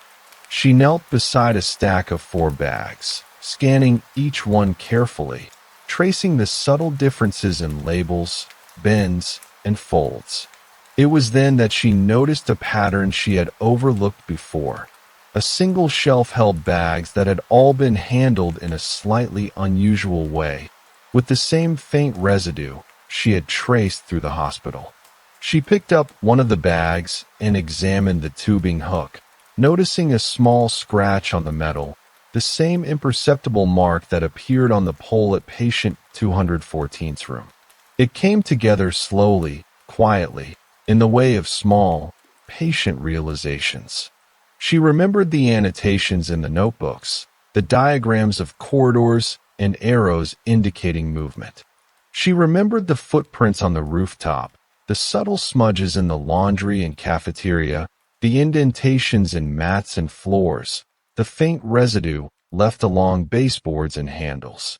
Each small, careful trace was connected not by malice or accident, but by routine, by someone moving through the hospital in a habitual, meticulous way, performing a task that required precision and repetition. The truth settled around her with quiet clarity. The antibiotic had not been stolen or intentionally replaced. It had been misdelivered, left in a corner, bypassed by standard checks, and replaced inadvertently with saline in the patient's foreline. Each subtle trace she had found, the scratches, the smudges, the displaced objects, was the work of a single orderly, careful, and conscientious, who had handled equipment methodically, yet whose movements had left almost imperceptible signs that, when observed together, created a web of clues pointing toward an innocent but persistent human error. She moved through the corridors again, slowly retracing her steps. In the staff lounge, she reread the notebooks, noting the shorthand and symbols. They reflected a pattern of routine checks, a meticulous effort to maintain order. The faint metallic tang she had associated with mystery now felt less threatening, more like the residue of antiseptic, cleaning, and the careful handling of metal equipment. Each trace was the echo of diligence, magnified by her careful observation. Back at patient 214's room, she adjusted the 4-bag, confirming the antibiotic was now in place. She watched the drip for a few quiet moments, listening to the soft rhythm, the steady sound filling the room with calm. The small droplet of residue at the base of the pole no longer seemed ominous. It was merely a reminder of the hospital's constant, quiet activity and of how easily subtle signs could be misread when viewed without context. Dr. Latham sat for a moment in the soft glow of the room's monitor lights, reflecting on the web of clues she had followed. Each scratch, smear, footprint, and note had been a part of a larger, ordinary pattern, connected not by intent to harm, but by repetition and care, until seen from her perspective as a cohesive narrative. She recognized the effort of the staff, the quiet diligence, the small imperfections in a system that functioned through countless unseen, careful actions. The mystery of the missing antibiotic had resolved itself in a calm, unhurried way. The truth was not dramatic, not violent, not shocking, but quietly logical. A chain of minor oversights, magnified into mystery by the hospital's vast, echoing spaces and the patient, observant eye of someone paying close attention. The pieces fit, the subtle connections aligned, and the hospital felt still, settled into its ordinary rhythm once more. As the night deepened, Dr. Latham rose, taking one final look down the quiet corridors, each soft light reflecting off the polished floors. The trail of traces she had followed, the scratches, smudges, vials, diagrams, remained, but their meaning was clear now. A patient story of diligence, error, and the ordinary humanity of those who cared for the patients in the quiet, unobserved moments between the workday's bustle. She left the hospital softly, the faint hum of the ventilation system and the quiet drip of the floor lingering in her ears, a gentle cadence that marked both the end of the investigation and the quiet order restored. Case 3. The security team filed a report noting all fire alarms in the North Corridor activated and deactivated within 6 seconds at precisely 1:02 a.m. The panel log showed no trigger from smoke or heat, just manual override inputs on multiple zones, entered in a specific rhythm. Detective Marlowe moved quietly through the near-empty halls of the complex, the soft echo of his footsteps blending with the faint hum of the emergency lighting. The North Corridor, usually dull and forgettable, now carried an eerie weight. Each door seemed to watch him, their polished metal handles reflecting the dim glow like small, silent eyes. He paused occasionally, tilting his head to catch subtle creaks or the distant hum of ventilation, anything that might hint at irregular activity during the early hours. By the time he reached the service stairwell, Marlowe noticed something unusual, a thin streak of residue on the handrail. It was barely perceptible, almost the same color as the metal, but under the flashlight's beam it shimmered slightly. He crouched, examining it carefully, tracing the streak upward. It led to the small panel where the stairwell alarm had been overridden. The touch was light, almost casual, yet deliberate in its pattern. He made a mental note to compare it to the North Corridor overrides. Continuing, he passed the maintenance room. Its door was slightly ajar, though he was certain it had been locked earlier. Inside, the fluorescent light flickered, casting long shadows over neatly stacked boxes of supplies. On the floor, near the back corner, lay a small, folded piece of paper. He picked it up carefully. The note was almost cryptic, just a sequence of numbers, each underlined in blue ink, arranged in a staggered vertical column. There was no signature, no indication of who had left it. Marlowe wondered if it could be connected to the rhythm of the override entries, but the sequence didn't match any standard codes he knew. He moved on to the building's old mailroom, a space long forgotten by most staff. The scent of aged paper and faint dust hung thickly in the air. One of the sorting bins contained an envelope slightly bent, its flap opened and resealed. Inside were photographs, Polaroids of the corridors taken at odd angles, mostly at night. In several, the fire panels glowed faintly, some with the manual override lights still illuminated in the exact rhythm recorded on the logs. Marlowe's eyes lingered on one photo in particular. The north corridor, the timestamp barely visible in the corner, showed a shadow leaning against the far wall. The shape was indistinct, but the posture was oddly deliberate, almost casual. He walked slowly toward the loading dock next, each step measured. Outside, the night air was crisp, carrying the distant sounds of traffic and the occasional barking dog. Near the corner of the dock, a small metallic object caught the reflection of his flashlight. Kneeling, he discovered a key fob, scratched and worn, with an unmarked code engraved faintly along the edge. It was old enough to be ignored by most electronic security checks, yet still functional. Marlowe pocketed it carefully, knowing it might explain the methodical way the overrides had been executed without raising alarms in the system logs. As he returned to the central office, Marlowe noticed the faint smell of something burned. It was subtle, almost imperceptible, like someone had briefly singed paper or a light filament. He followed the scent to a narrow utility closet tucked between two elevators. Inside, the room was almost empty except for a small bundle of wires tangled near the ceiling panel. One wire had been stripped, fraying slightly at the end, as though someone had been attempting to bypass a circuit but stopped abruptly. He crouched and examined it carefully, noting the precision of the cut. It was deliberate, not hasty, the work of someone familiar with the building's systems. The night seemed to thicken around him, each discovery layered over the last. Small details, the residue on the handrail, the cryptic note, the photographs, the key fob, the frayed wires, combined into a sense of quiet orchestration, but the bigger picture remained elusive. Marlowe could feel the pattern forming at the edges of his perception, subtle and precise, like a whisper just out of earshot. He lingered a moment longer in the utility closet, listening, eyes scanning, aware of the silence that carried more weight than any sound. From the corner of his eye, he noticed the elevator lights flicker, once, then twice, before stabilizing.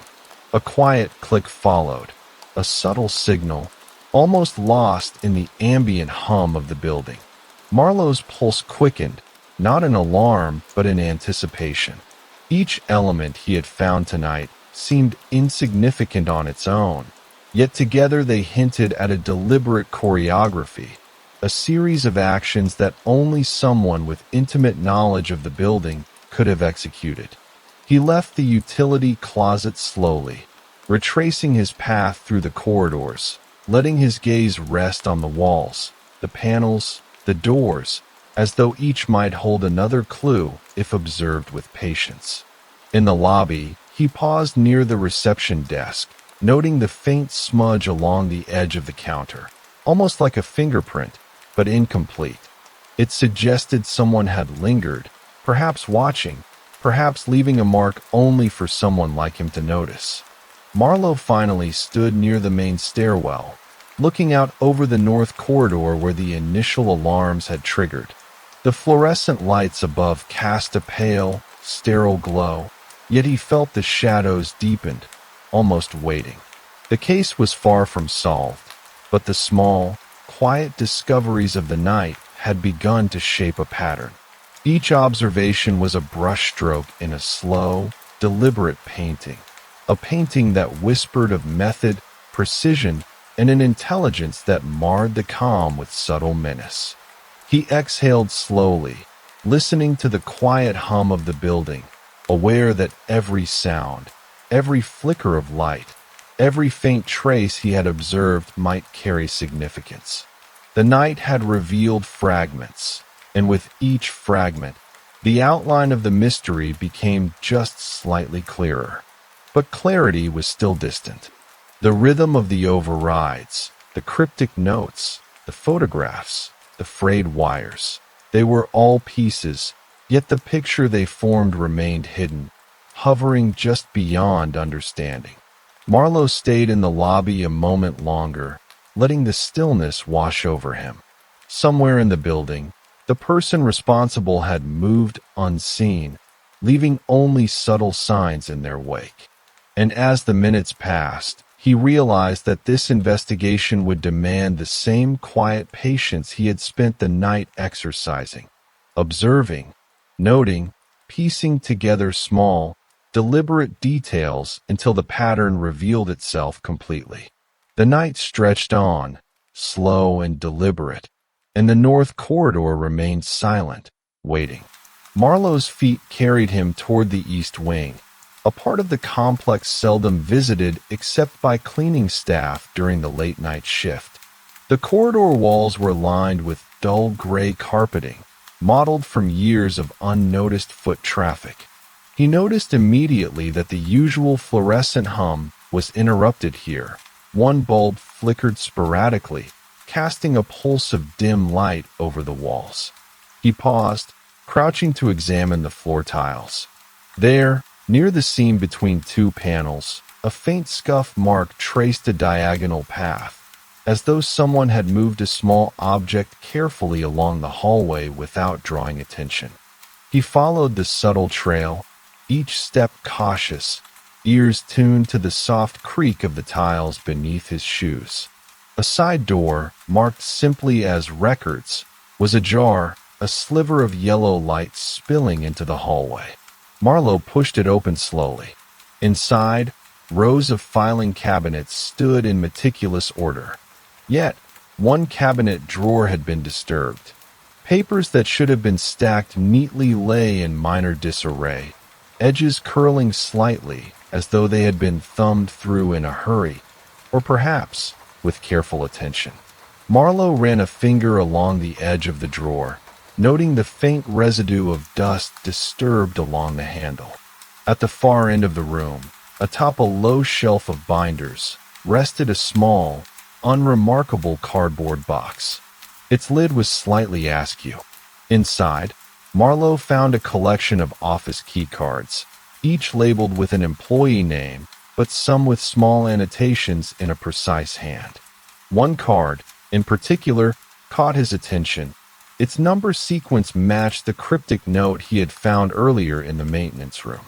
He turned it over, noticing a slight bend along the corner, as if it had been used repeatedly, perhaps for access at odd hours. A narrow window at the back of the records room overlooked a service alley. The glass was streaked with rain from a previous storm, and the faint reflection of the interior made it difficult to see clearly outside. Still, Marlowe noticed something in the muted reflections, a faint outline of footprints pressed into the damp concrete below, leading toward the loading dock, but vanishing abruptly under a parked delivery van. He squatted, tracing the faint impressions with his flashlight, aware that they were too deliberate to be incidental. Leaving the records room, he moved toward the rooftop access. The stairwell was steep, metal underfoot, and smelled faintly of rust and damp concrete. The rooftop itself was quiet, save for the occasional distant hum of a rooftop HVAC unit. He stepped carefully along the gravel, scanning for details the wind might have revealed. There, near the edge, was a small, metallic clasp partially hidden under a loose tile. He bent to examine it. It was part of a common electrical conduit cover, but had been pried open recently, the tool marks faint but precise. Marlowe tucked the clasp into his pocket, thinking of how it might connect to the frayed wires in the utility closet below. The wind shifted suddenly, carrying a faint metallic scent. Marlowe followed it to the north parapet, where an abandoned water tank loomed. Its ladder, rusted but sturdy, led to a platform that offered a vantage point over the entire north corridor. Peering down, he could see the fire panels faintly glowing under the emergency lights. One panel, in particular, flickered intermittently, as though responding to a subtle, unseen command. He crouched, listening to the quiet, and noticed a faint vibration under the platform, almost imperceptible but present. A soft, rhythmic pulse, too deliberate to be mechanical hum alone. Descending from the roof, he passed the staff lounge. The room was empty, but the faint smell of coffee lingered, stale but unmistakable. On one of the counters, a coffee cup sat half full, abandoned. Its rim bore faint lipstick stains, and beside it lay a pen, ink still wet. Marlowe picked up the pen carefully, noting the brand and weight. It was the type often used for precise annotations. He glanced around the room, seeing the faint outline of a chair slightly pushed back, as though someone had been seated there, working in near darkness, before leaving quietly. Next, he moved to the small janitorial corridor adjacent to the loading bays. It was cramped, the walls scuffed with decades of mop and bucket traffic. A faint reflection in the polished floor tiles caught his eye. There, pressed against the wall, was a thin strip of tape, partially peeled and curling at the edges. It seemed mundane at first, but the placement was odd, aligned precisely with the keypad of a nearby service door. He leaned closer and noticed a tiny scratch along the corner of the keypad, almost invisible but deliberate, as though someone had traced a sequence over it repeatedly. The quiet of the building seemed to deepen around him as he traced the service corridor to its end. A small panel, about knee-high, was slightly misaligned. Marlowe knelt to examine it, noting a faint outline of fingerprints smeared across its surface. Beneath the panel, wires had been delicately threaded into the building's main circuit, each connection clean, careful, yet clearly intended to manipulate the system in subtle ways. He traced the path of the wires with his finger, imagining the hands that had worked here, the precise movements that had allowed the alarms to dance across the panels in their 6-second rhythm. He moved on, finally pausing near the shipping office, a small glass-enclosed room overlooking the alley. The window was streaked with condensation, and Marlowe noticed a faint smear across the lower pane, like someone had pressed their hand lightly, then pulled it away. Inside, the desk was tidy, except for a small digital recorder blinking faintly in standby mode. He picked it up, brushing dust from the casing, and noted the last recording timestamp, 1:01 a.m., a minute before the alarm overrides began. The recorder held no audio yet, but its presence felt deliberate, like a quiet witness placed to capture something unseen. Marlowe lingered in the shipping office, letting the silence settle around him. The building exhaled softly through vents, the distant hum of machinery blending with the faint drip of water from a leaking pipe. Each detail, the tape, the fingerprints, the wires, the recorder, the footprints, the keycards, was a faint signal layered across the structure like threads of a complex pattern.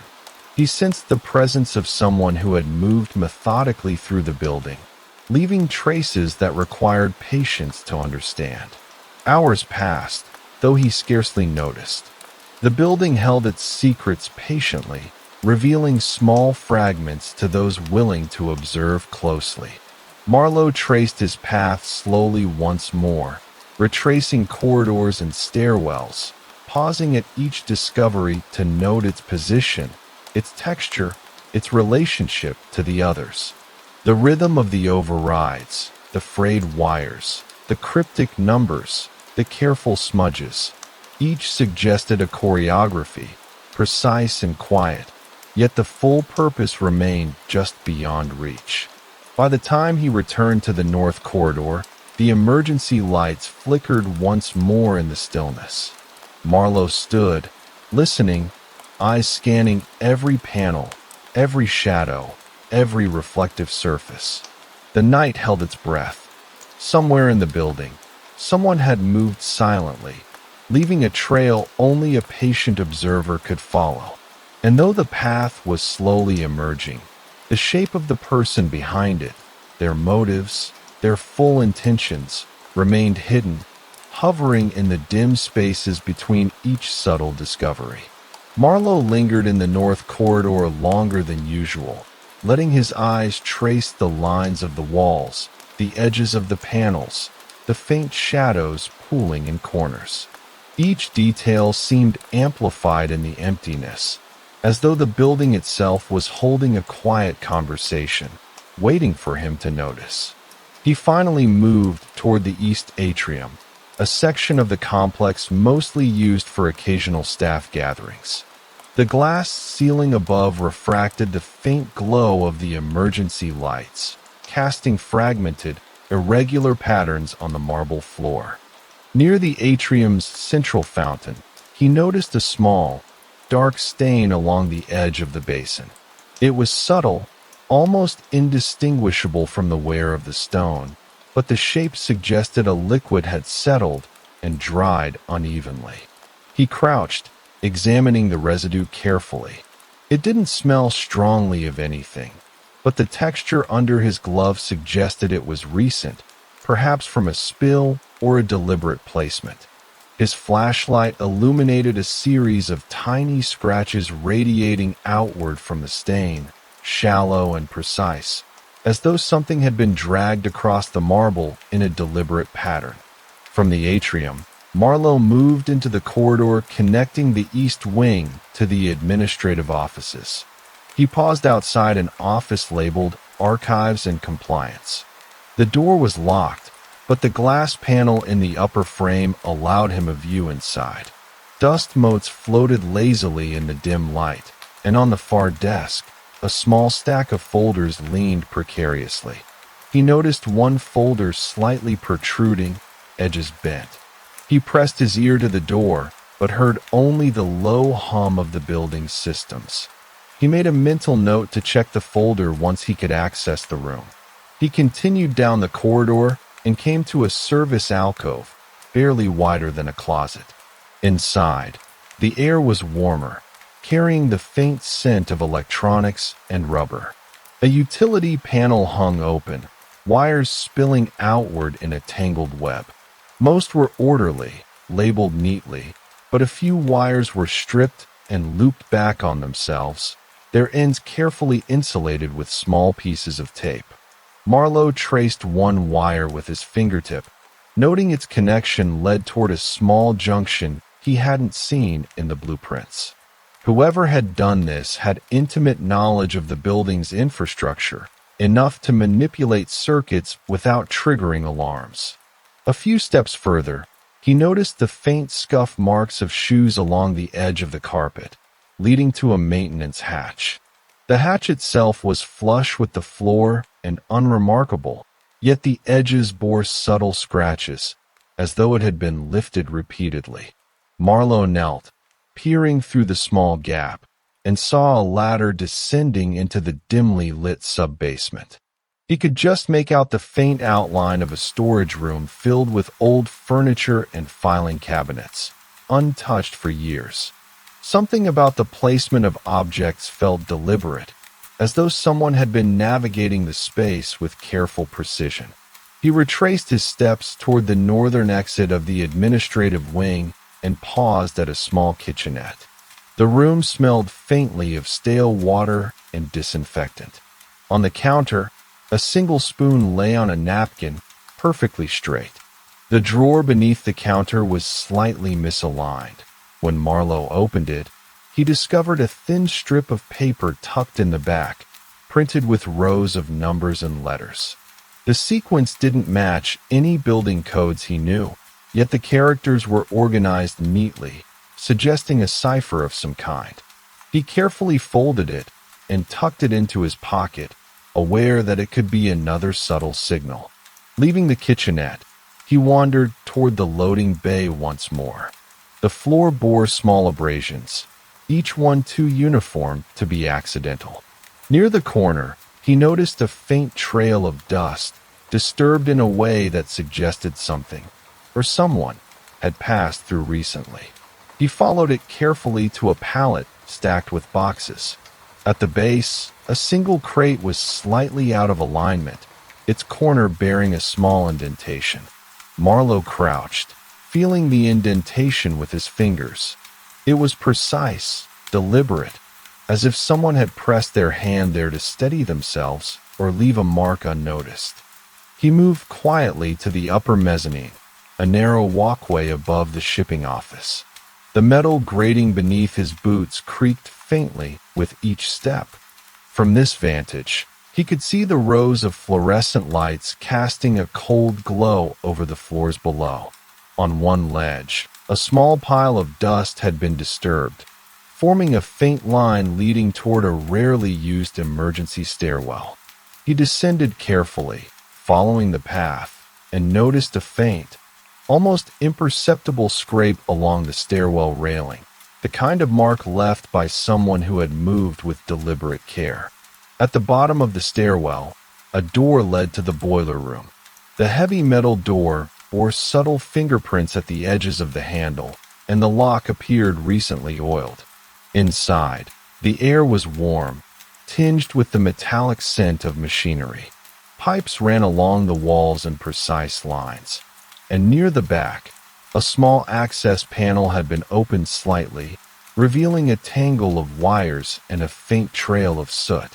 Marlowe leaned closer, noticing a delicate pattern scorched into the metal, almost imperceptible, like someone had tested the flow of electricity or heat carefully. From the boiler room, he moved to the rarely used loading elevator. Its interior smelled faintly of lubricants and rust, and on the floor, a faint smear of dirt traced a winding path from the corner to the button panel. Marlowe examined it carefully, noting the way the smudge had been pressed lightly along the edge of the buttons, almost like someone had mapped out a sequence. He pressed each button lightly, testing for sensitivity, and realized the pattern could have been used to manipulate the elevator's controls subtly, without triggering standard operational locks. He paused at the observation deck adjacent to the elevator shaft, a narrow catwalk lined with guardrails.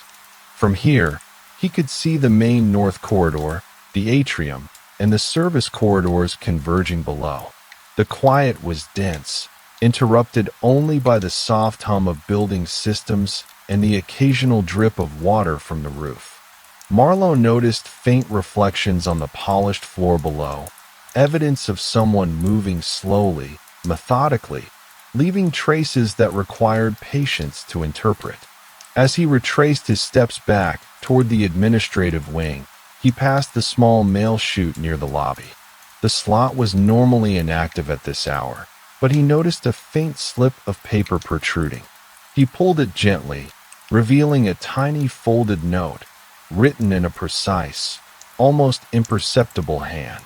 The symbols resembled the sequences he had found elsewhere, suggesting some quiet code spanning the building. Each discovery, small and deliberate, layered over the last, forming an intricate web he could sense but not yet fully decipher. The night pressed on, and the building seemed to breathe with the quiet rhythm of unseen movements. Every corridor, every stairwell, every service panel whispered hints, leaving Marlowe to trace their careful choreography. The fragments were accumulating. Faint smudges, deliberate scratches, cryptic numbers, displaced objects, scorched traces, all pointing to someone who had orchestrated the early morning alarms with patience and precision. Yet the full pattern remained just out of reach, lingering like a shadow between the flickering lights and the hum of machinery. Marlowe paused in the central hall, letting his eyes sweep over the north corridor once more. The faint glow of the emergency panels reflected off the polished floor, mirroring the careful, hidden signals embedded throughout the building. Somewhere in the quiet, the person responsible had moved silently, leaving a trail that only a patient observer could begin to follow. And though the pieces were there, small and deliberate, the true picture, the mind behind them, remained just beyond the edges of perception, waiting. Marlowe moved toward the west wing, a portion of the complex he had avoided earlier for its maze-like layout and low-visibility cameras.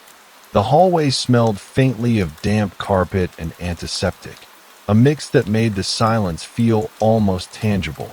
The floor tiles were scuffed, worn in long parallel lines, and he noticed subtle deviations in the pattern, tiny abrasions that suggested someone had walked here repeatedly, in a pattern not easily observed by casual passersby. A door labeled telecom was slightly open. Inside, the room was cramped, filled with racks of blinking equipment. The hum of servers was low but constant, vibrating through the metal frames and into the floor beneath him. He crouched near a corner and noticed a thin wire, barely visible against the shadowed wall, leading from a server panel toward the floor vent. The wire's end had been cut neatly, the copper inside exposed but untouched, as though it had been tested and left in place without triggering any alarms. Near the back of the room, a small drawer protruded from a service cart. He opened it carefully and found a single memory card tucked inside a padded sleeve. Its surface was scratched lightly, the corners worn. Marlowe considered that it might contain logs, recordings, or surveillance data, but the card alone suggested someone had been selective, taking only what mattered to them and leaving the rest. From there, he moved into the adjacent stairwell that connected to the sub-basement utility tunnels. The air grew cooler and carried a faint metallic tang. Along the concrete walls, he noticed the subtle shadow of graffiti obscured by years of dust and peeling paint, but a small mark, a tiny arrow etched faintly into the cement, stood out. It pointed toward a narrow service hatch, almost hidden beneath the pipes and electrical conduits. He pressed his flashlight against it and saw a faint indentation where the handle had been lifted repeatedly. Inside the hatch, the tunnel sloped downward. The smell of damp earth mixed with faint oil. Marlowe crouched low, moving slowly to avoid disturbing the dust on the floor. Faint tracks ran along the concrete, boots, small and precise, leading toward a junction box at the far end. The box bore subtle scuff marks and a small patch of discoloration, as though someone had been standing here long enough for heat or friction to leave a trace. He followed a parallel path to the small service elevator shaft in the tunnel. The metal was cool beneath his touch, and the interior smelled of rust and damp air. A loose bolt lay at the base, one that didn't belong to the elevator panel itself. Marlowe examined the threads. They had been recently turned, the wear patterns indicating careful handling. Nearby, the floor bore faint circular impressions, almost like the outline of a tripod or a heavy tool that had been rested here briefly. Returning to the ground level, he wandered into the rarely used lecture hall adjoining the east wing. The smell of aged wood and dust filled the space. Rows of chairs were slightly uneven, as if someone had been moving them quietly. On the podium, a small notebook lay open. Its pages were filled with meticulous handwriting, numerical sequences, and letters arranged in tight columns. A sticky note marked a page near the center, containing a sequence that mirrored the rhythm of the fire alarm overrides from the north corridor. Marlowe turned the pages carefully, aware that each line of text might reveal only a fraction of the method behind the night's events. He moved on to the building's rooftop greenhouse, a narrow corridor of glass and steel where the humidity created condensation along the panes. The plants were mostly dormant, but the soil in one small planter near the ventilation shaft was disturbed, the impression of fingers faintly visible in the damp earth. He brushed the soil gently with a gloved hand, uncovering a small metallic pin, bent slightly but otherwise intact. The pin's placement seemed deliberate, almost a marker left for someone who knew to find it. The greenhouse led to a small maintenance balcony overlooking the south parking lot. From here, Marlowe could see the faint outlines of vehicles and service carts below. A soft echo carried from the lot, a metallic clang, almost imperceptible, suggesting a door had been closed or a cart shifted. Near the edge of the balcony, a faint scratch on the railing caught his attention. The pattern was irregular, almost like a shorthand notation, repeated twice in quick succession.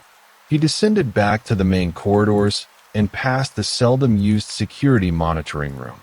Inside, the screens were dim, showing static or previously recorded feeds. A small motion sensor panel lay on a side desk, its batteries removed. Marlowe noted the fingerprints along the edges, careful and precise, indicating someone had manipulated it without leaving obvious traces. The room smelled faintly of old electronics and ink, a scent that seemed to linger longer than it should in the cool air. From there, he made his way to the basement mailroom. The walls were lined with pigeonholes, most empty. One slot near the back contained a small envelope with the flap tucked inward, as though it had been handled with care. Inside was a single card, blank except for a tiny dot in the corner, black, almost invisible without close inspection. Marlowe held it under the flashlight, turning it slowly. The dot's placement felt intentional, perhaps a marker, a signal, or a test of observation. As he moved toward the boiler room once again, Marlowe noticed faint shadows along the pipes, traces of soot or dust that had shifted subtly since his earlier inspection. He crouched, brushing lightly with his gloved hand, revealing patterns that suggested deliberate movements through the space, small but purposeful.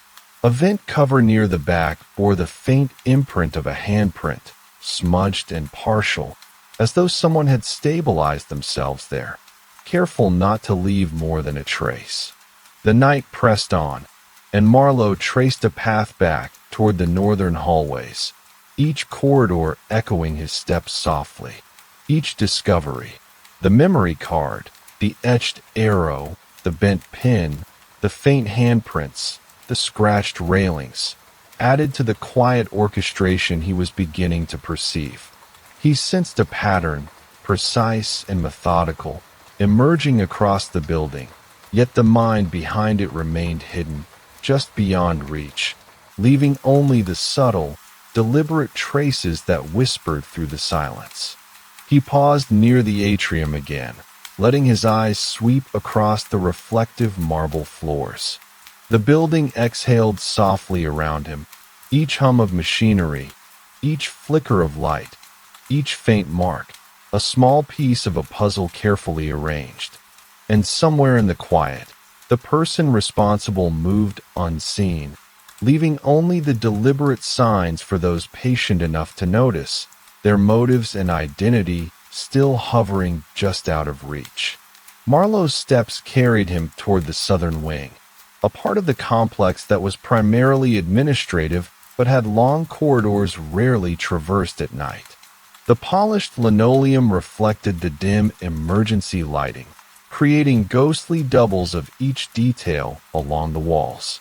He paused near a narrow alcove used for supply storage, noting a faint line of dust along the edge of a shelving unit. It was broken in subtle places, suggesting that someone had navigated the shelves carefully, brushing against them deliberately to obscure a path. He reached the IT support office, a small room cluttered with cables and old monitors. One of the terminals was still powered on, displaying a log of routine system checks. Marlowe's attention was drawn to a series of entries made at exactly 1:01 a.m., just before the alarm overrides. The text was garbled, almost as though someone had typed in a sequence too quickly for the system to register accurately. He noted the pattern, its abrupt breaks suggesting a hand moving with precision, yet with human inconsistency, subtle, almost imperceptible. Beyond the IT office, a hallway led to a rarely used janitorial passage. The walls smelled faintly of cleaning chemicals, mingled with damp concrete. Small scuff marks traced the floor in irregular intervals, leading to a door labeled mechanical access. The handle bore faint scratches, and the lock was slightly loose, as though it had been manipulated often. Inside, pipes and conduits twisted along the ceiling and walls, and near a junction box, Marlowe noticed a series of small indentations on the metal surface, aligned in a deliberate pattern. He ran his gloved fingers over them, sensing the careful repetition of someone who knew exactly where to leave a trace and where to leave none. A narrow catwalk above the mechanical room led to an emergency exit staircase. The metal grate beneath him rattled softly under his weight, carrying echoes into the tunnels below. He paused at a junction where a small inspection hatch had been left open. Inside, the conduit revealed a faint collection of dust shaped like footprints, leading toward the southwest corner of the building. The prints were small, precise, and shallow, as if someone had stepped lightly to avoid drawing attention, yet the path indicated repeated passage. At the end of the stairwell, he found a forgotten storage room used for old office furniture. The smell of varnish and dust hung thickly in the air. A row of filing cabinets had been moved slightly, enough to suggest someone had examined their contents carefully. One drawer, left partially open, contained a thin envelope with faint pencil markings along the flap. He extracted it gently, noting a sequence of numbers that seemed to echo the rhythm of earlier clues. The fire panel overrides, the cryptic notes, the scratches along handrails. From there, Marlowe moved toward the southwest loading docks. The floor was slightly damp, and the faint echo of water dripping from overhead pipes carried through the cavernous space. A crate near the far wall was shifted slightly out of line with the others. Its surface bore faint scratches, almost like someone had rested an object against it, then lifted it carefully. He crouched, noting the subtle indentations along the floor, suggesting the crate had been manipulated with precision rather than by accident. Near the dock office, a small window allowed a partial view of the alley beyond. Rain had left streaks along the glass, and the reflections of emergency lights created a fractured, irregular pattern. Marlowe noticed a faint handprint on the lower pane, smudged and incomplete, yet deliberate. He pressed a gloved finger against it lightly, feeling the residue of oil or dirt left behind, almost a signature of careful, unseen passage. He retraced his steps through the mechanical corridors, pausing at an abandoned kitchenette. The room smelled faintly of stale coffee, and the sink bore subtle water stains. On the counter, a notebook lay open, its pages filled with meticulously drawn grids and small symbols at the margins. Marlowe traced the markings carefully. They didn't correspond to any known code, yet the rhythm and repetition felt familiar, echoing other sequences he had discovered, small signals left for someone who knew to notice. From the kitchenette, he moved toward the basement mail chutes. The air was cool, slightly musty, carrying the faint scent of paper and dust. One chute bore a tiny scrap of paper wedged into the slot. He extracted it, revealing faint pencil marks arranged in a deliberate pattern, almost like a shorthand notation. The page felt like a fragment, a single brushstroke in a larger, hidden design. The building seemed to exhale softly around him, each corridor carrying the faint hum of machinery, the subtle creak of vents, and the occasional distant echo of water. Marlowe paused at the main service stairwell, scanning the walls and floor. Small scratches, faint smudges, subtle deviations in dust patterns.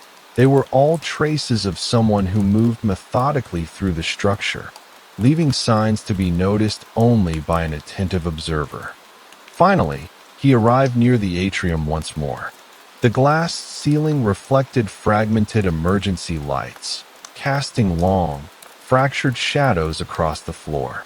On a low ledge, he noticed a faint residue, almost imperceptible, shaped like a line connecting several previously observed points in the north and east wings. He crouched, tracing it lightly with a gloved hand. The subtle pattern suggested deliberate movement, a quiet choreography across the building. Marlowe stood in the center of the atrium, letting the quiet settle around him. The fragments of the night, the scratches, the codes, the smudges, the prints, the faint residues, the displaced objects, were accumulating like small whispers of intent. He sensed a methodical presence behind them, moving silently, leaving only delicate traces for the observant. The mystery had deepened, each subtle discovery layering over the last, forming a web of careful, precise activity that remained just out of reach, lingering in the silence. He walked slowly back toward the north corridor, each step measured, ears attuned to the faint hum of the building. Somewhere in the darkness, the person responsible had moved unseen, leaving only fragments of their method behind. And though the puzzle was growing, intricate and deliberate, the mind orchestrating it remained hidden, watching, leaving quiet clues in its wake. Marlowe lingered at the edge of the north corridor longer than usual, letting his eyes follow the patterns of light across the worn floor. The faint glow from the emergency panels cast irregular shadows along the walls, highlighting imperfections in the paint that had gone unnoticed during the day. Something in the stillness drew him forward, a subtle shift in the air near the elevator bank. He approached slowly, noting the faint scuff marks at the base of the doors, marks that suggested someone had leaned against them deliberately, testing their alignment or perhaps pausing to observe the corridor. From there, he drifted toward the service wing, a narrow corridor with walls of exposed concrete and pipes overhead. The scent of damp steel hung faintly in the air. Along the edge of the floor, he noticed a faint line of dust that had been disturbed, small divots appearing at irregular intervals, as though something had been placed there briefly, then removed. Each mark was deliberate but subtle, barely enough to be noticed by anyone passing quickly. He reached a small storage room tucked behind a janitorial closet.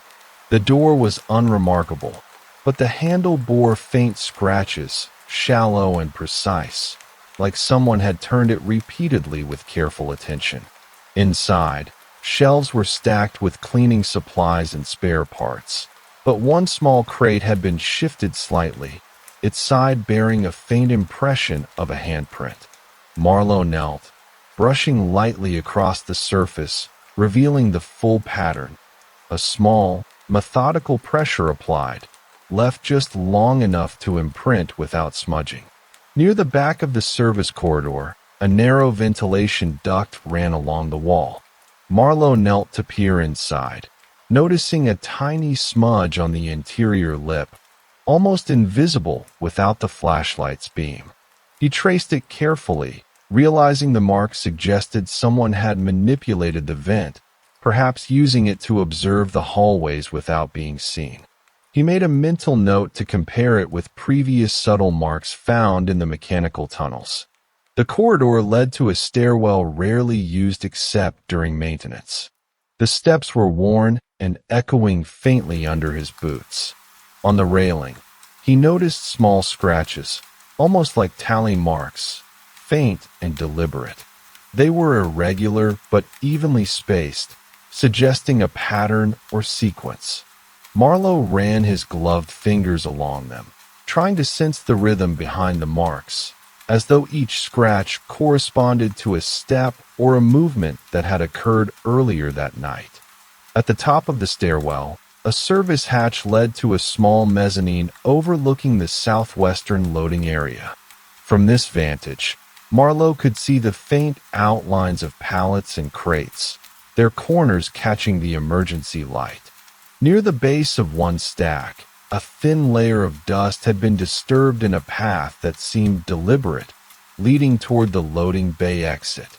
Small flecks of something, dirt, perhaps a trace of soil, marked the trail, as if someone had walked lightly along it, careful not to leave obvious footprints. He descended back to the ground and passed a small break room, long abandoned at night. The air smelled faintly of old coffee and disinfectant. On the counter, a single spoon lay atop a napkin, its edge lined with tiny scratches. Marlowe lifted it carefully, noticing the faint residue of something sticky along the handle, barely perceptible, perhaps overlooked by anyone unobservant. Beside it, a cup had been moved slightly from its usual spot, resting at an angle that suggested deliberate placement. From the break room, he moved into a narrow corridor leading to the basement archives. The walls were lined with metal shelving units, and the air smelled faintly of old paper and dust. One filing cabinet drawer was slightly ajar, the papers inside showing subtle bends and creases, as if they had been examined carefully and returned. A single envelope lay on top, marked with a tiny handwritten symbol in the corner, echoing the markings he had seen in the earlier notebooks. Marlowe traced the symbol lightly with his fingertip, aware that it might be another marker left intentionally, a quiet signal for someone who knew to notice. Beyond the archives, a small utility passage led to the boiler room. The air was warmer here, tinged with the metallic scent of machinery. Along the floor, faint smudges traced a path between the pipes, subtle and deliberate. Near the back of the room, a panel had been lifted slightly, revealing wiring that had been manipulated with care. Marlowe knelt, examining the connections. Each was precise, clean, almost too deliberate to be accidental. He could sense the presence of a hand that knew exactly how to move through this space without leaving overt signs. He returned to the main hallways, moving toward the atrium once more. The glass ceiling fractured the emergency light into scattered patterns across the marble floor. Along the edges, faint residues marked the points where someone had paused, perhaps observing, perhaps leaving deliberate signs. Marlowe crouched, tracing the faint lines with gloved fingers. Each mark corresponded subtly with earlier observations. The scratches, the codes, the shifted objects, all part of a hidden choreography that had been executed with careful attention. The night's quiet carried through the corridors, each echo of Marlowe's steps met by the faint hum of machinery, the subtle dripping of water, the gentle sway of air through vents. The building itself seemed to hold its breath, revealing small fragments of evidence in the form of disturbed dust, faint fingerprints, and delicate scratches. Each discovery layered upon the last, forming a lattice of deliberate activity that hinted at a precise, methodical presence. Standing in the center of the atrium, Marlowe allowed his eyes to sweep over the corridors leading north, south, east, and west. Every shadow, every smudge, every slight deviation from the ordinary felt intentional, each one a faint whisper from someone moving unseen. The pieces were accumulating, quiet and deliberate, yet the mind orchestrating them remained hidden, just beyond perception, Marlowe moved away from the atrium, following the dim glow of emergency lights toward the rarely used East Annex. The corridor was narrower here, the walls lined with worn acoustic panels that had begun to peel at the edges.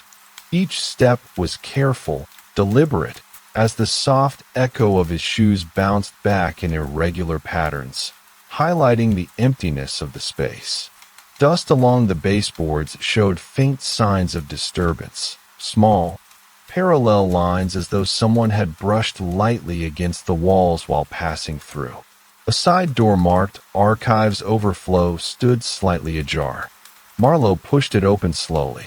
Inside, metal shelving units stretched toward the ceiling, their surfaces layered with decades of accumulated dust. A faint impression in the dust suggested a crate had been moved recently, its edges leaving a subtle shadow along the floor.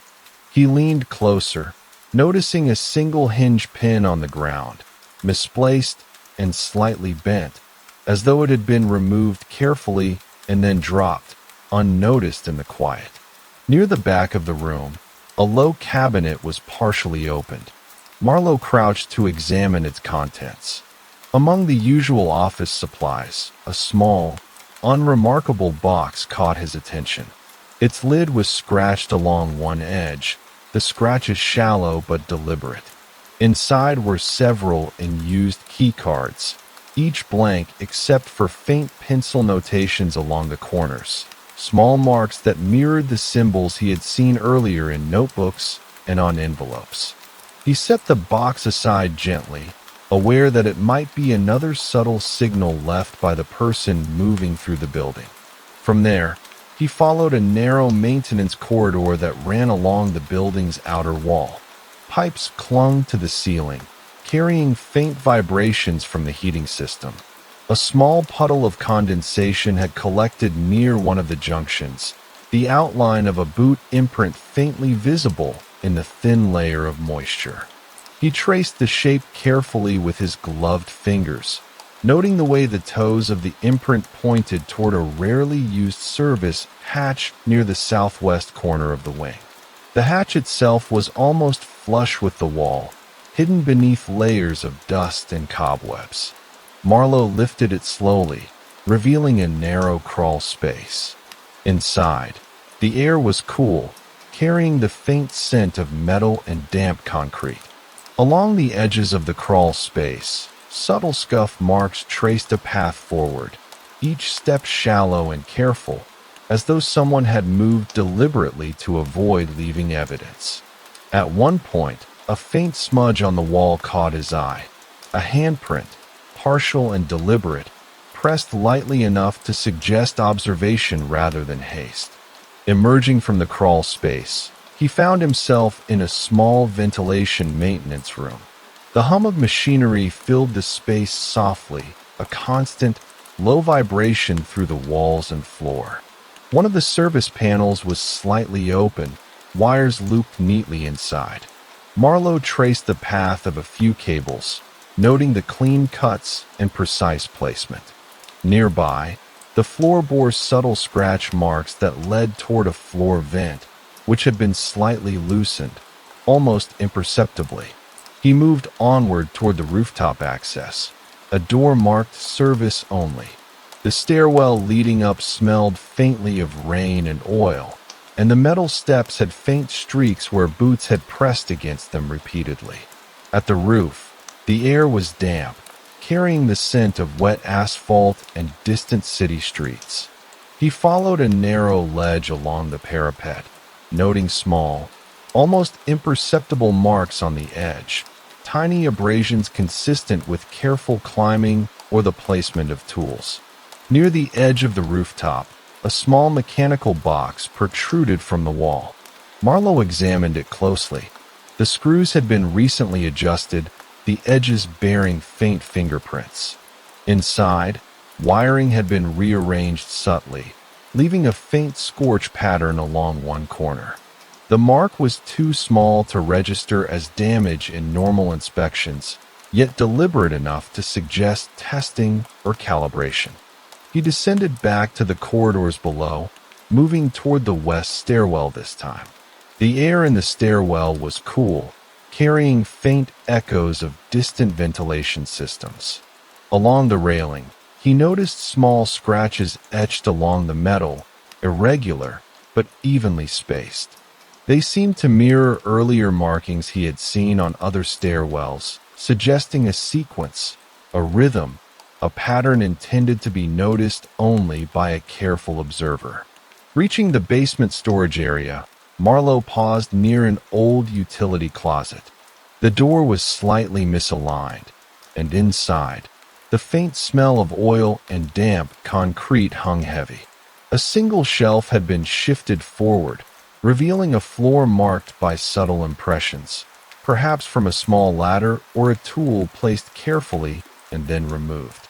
Along the back wall, a tiny notch had been filed into the metal conduit, faint and precise, barely visible without close inspection. From the basement, he moved to a rarely used mailroom at the edge of the building. The air was thick with the scent of aged paper. One mail slot contained a tiny folded note, its corners perfectly squared, the faintest pencil marks in the margins forming a deliberate sequence. Marlowe traced the marks carefully, realizing they corresponded subtly with other sequences he had observed on keycards, envelopes, and notebooks. He returned to the atrium, letting the reflective marble floor catch the dim light. Along the edges, faint residues marked the points where someone had paused or moved with precision. Marlowe crouched, tracing one of the trails with his gloved fingers. Each mark echoed the others. The scratches, the smudges, the tiny residues, the displaced objects, layered over hours of deliberate movement. The building felt alive with quiet intention, each corridor, stairwell, and service hatch carrying subtle evidence of an unseen presence. Marlowe sensed a pattern slowly emerging, a choreography of deliberate actions spanning the structure. Yet the mind behind it remained hidden, leaving only traces for those patient enough to notice. He allowed himself a long, steady breath, eyes scanning the atrium once more, aware that every detail, no matter how small, was part of a silent, meticulous design waiting to be unraveled. Marlowe left the atrium, following the soft echo of his boots down a narrow hallway that led to the eastern service wing. The lights here were dimmer, some flickering faintly as if on their last cycle. He moved slowly, letting his eyes scan the walls and floors for irregularities. Along the baseboards, faint streaks in the dust caught his attention, small smears, like someone had brushed lightly along the edges to leave or erase traces. He paused to crouch and trace one with a gloved fingertip. It felt deliberate, too even to be accidental. A door labeled electrical maintenance was slightly ajar. Inside, the air smelled faintly of ozone and oil. Panels of wiring lined the walls, neatly labeled, though one box had a faint smear of dust across its surface. Marlowe leaned closer, brushing lightly over it. The smear left an impression of a hand, small, deliberate, almost cautious, as though whoever had been here had tried to stabilize themselves without disturbing the rest of the environment. He noted the placement carefully. It suggested repeated visits, a pattern of familiarity with the building's inner systems. From the maintenance room, he followed a narrow service corridor that led toward the sub-basement archives. The air grew cooler, musty with the scent of old paper and concrete. A faint trail of disturbed dust ran along the floor, leading to a low filing cabinet pushed slightly forward. One drawer was open just enough to reveal a thin stack of envelopes. Marlowe ran his fingers over the edges, noting that the envelopes had been handled selectively. One in particular bore a tiny pencil mark in the corner, matching a symbol he had seen on a small note in the mailroom days earlier. He continued down the corridor to a stairwell leading to a seldom-used loading platform. The metal steps were worn, each groan echoing softly through the building. Along the railing, faint scratches appeared at intervals, shallow, irregular, yet deliberate. Marlowe crouched to examine them more closely. They seemed to indicate pauses, perhaps the rhythm of someone climbing slowly, checking each floor, moving carefully to avoid attention. At the base of the stairwell, the loading platform was quiet, dimly lit by a single overhead fixture. The concrete floor bore subtle marks, small indentations and streaks, almost imperceptible unless one knelt to observe them closely. He traced the marks with his flashlight and gloved hand. They suggested movement of small objects. Crates shifted or leaned against the walls, but always in a precise, controlled manner. Near the far wall, a faint trail of dust led to a floor vent slightly loosened at one corner. Marlowe crouched, pressing lightly against the vent cover. It rattled softly, revealing a narrow crawl space beneath. Inside the crawl space, the air was cooler, damp with a faint metallic tang. The walls bore subtle scratches at intervals, tiny, deliberate, almost like a breadcrumb trail left for someone observant enough to follow. Marlowe moved carefully, noting the spacing and direction of each mark. At the far end, a small junction box had been left slightly open, wires arranged cleanly, but with faint signs of recent adjustment. The ends of the wires bore tiny scorch marks, almost imperceptible, as if someone had tested them without leaving obvious damage. Emerging from the crawl space, he found himself in a narrow corridor that led to the building's seldom-used west annex. The walls were lined with peeling acoustic panels, the floor tiles mottled with years of unnoticed foot traffic. A janitorial closet at the end of the hall had its door slightly ajar. Marlowe pushed it open. Inside, a single mop bucket sat displaced from its usual corner, leaving faint tracks across the tile. On the shelf above, a thin strip of paper protruded from a stack of cleaning cloths.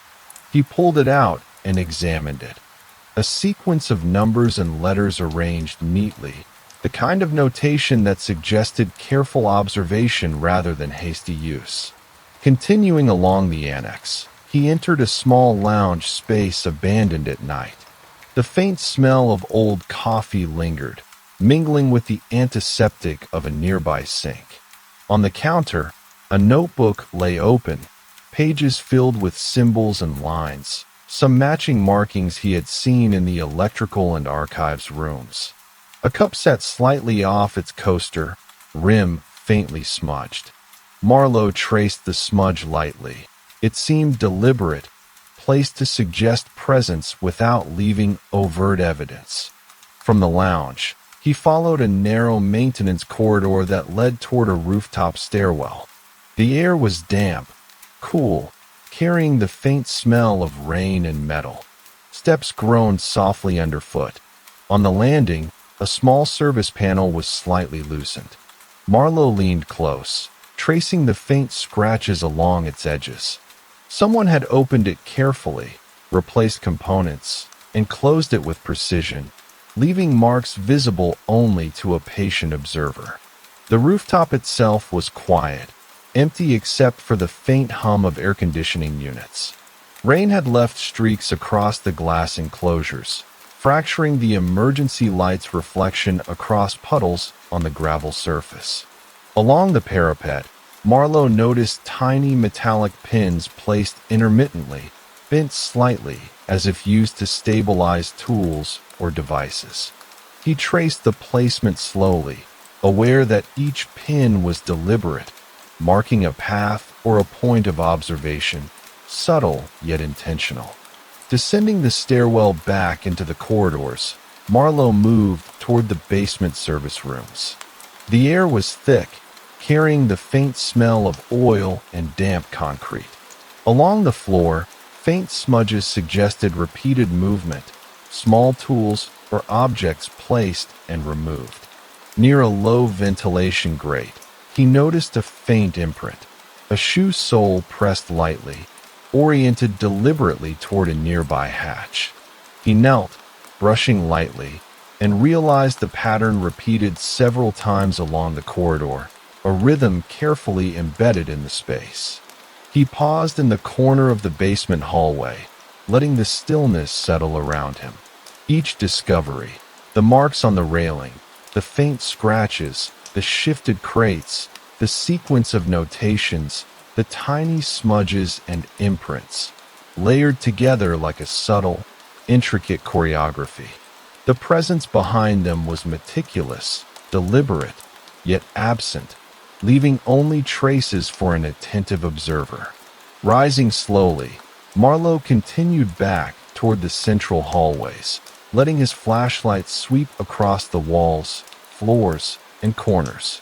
The building seemed to hold its breath, each corridor and stairwell resonating with faint echoes of previous movement.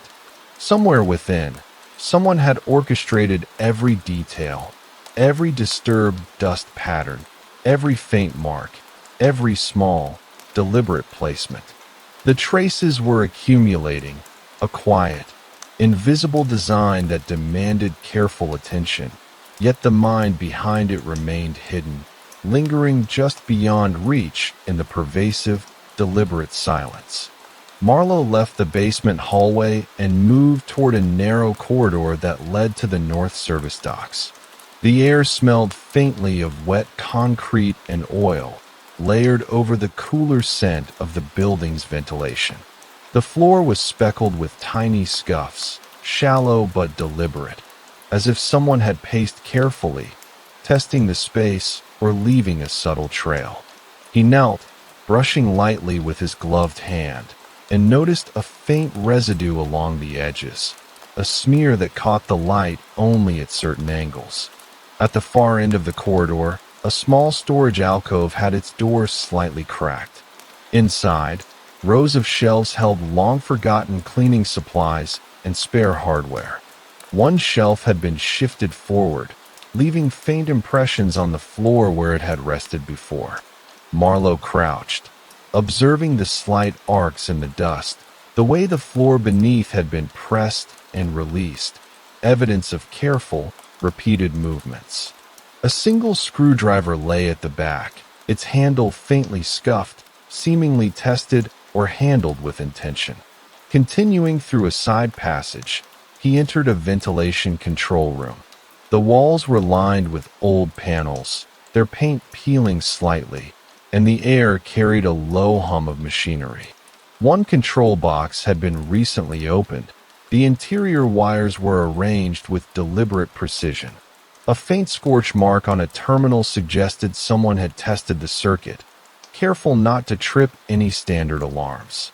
On the floor near the panel, small scratches traced a deliberate path toward a corner vent, as if guiding someone or something through the space quietly. From there, Marlowe moved toward a rarely used lecture hall at the edge of the building. The air smelled faintly of varnished wood and dust. Rows of chairs were uneven, as if someone had moved them deliberately, perhaps to create a narrow path. On the podium, a notebook lay open. Its pages contained sequences of numbers and letters, neat and measured, some arranged in tiny clusters in the margins. A faint pencil smudge suggested a hand had been here recently, testing sequences or marking points for observation. He traced his steps toward a corridor leading to the rooftop greenhouse. The walls here were slightly warped, and the floor retained the faint scent of wet soil from the plants below. Small impressions in the soil of a planter near the ventilation shaft suggested fingers had disturbed it, leaving a subtle mark that could easily be overlooked. A thin metallic pin protruded slightly from the edge of the planter, bent as if to anchor or stabilize something, a trace of deliberate placement rather than accident. Through the greenhouse, Marlowe accessed the maintenance balcony overlooking the south parking lot. Rain had left streaks along the glass, breaking the reflections of the emergency lights into fractured patterns. Along the edge of the balcony, faint scratches on the railing caught his attention. They were irregular but intentional, repeated in a way that suggested a pattern, a code perhaps, left for someone to notice who knew how to read it. Descending the stairwell back to the corridors, he passed a security monitoring room. The screens were dim, showing only static or previous recordings. A small motion sensor panel had been tampered with, its batteries removed, fingerprints faint along the edges. Marlowe crouched, brushing along the surface, noting the precision. The adjustments were deliberate, small enough to avoid detection, yet methodical, as though someone had mapped the room and its function intimately.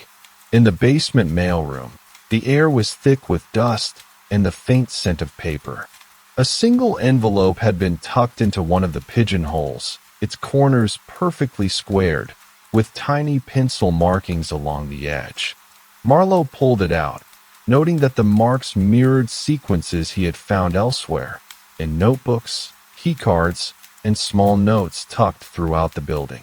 It felt like a whisper, a signal left to be found by someone patient enough to notice. From the mailroom, he wandered toward the mechanical service corridor.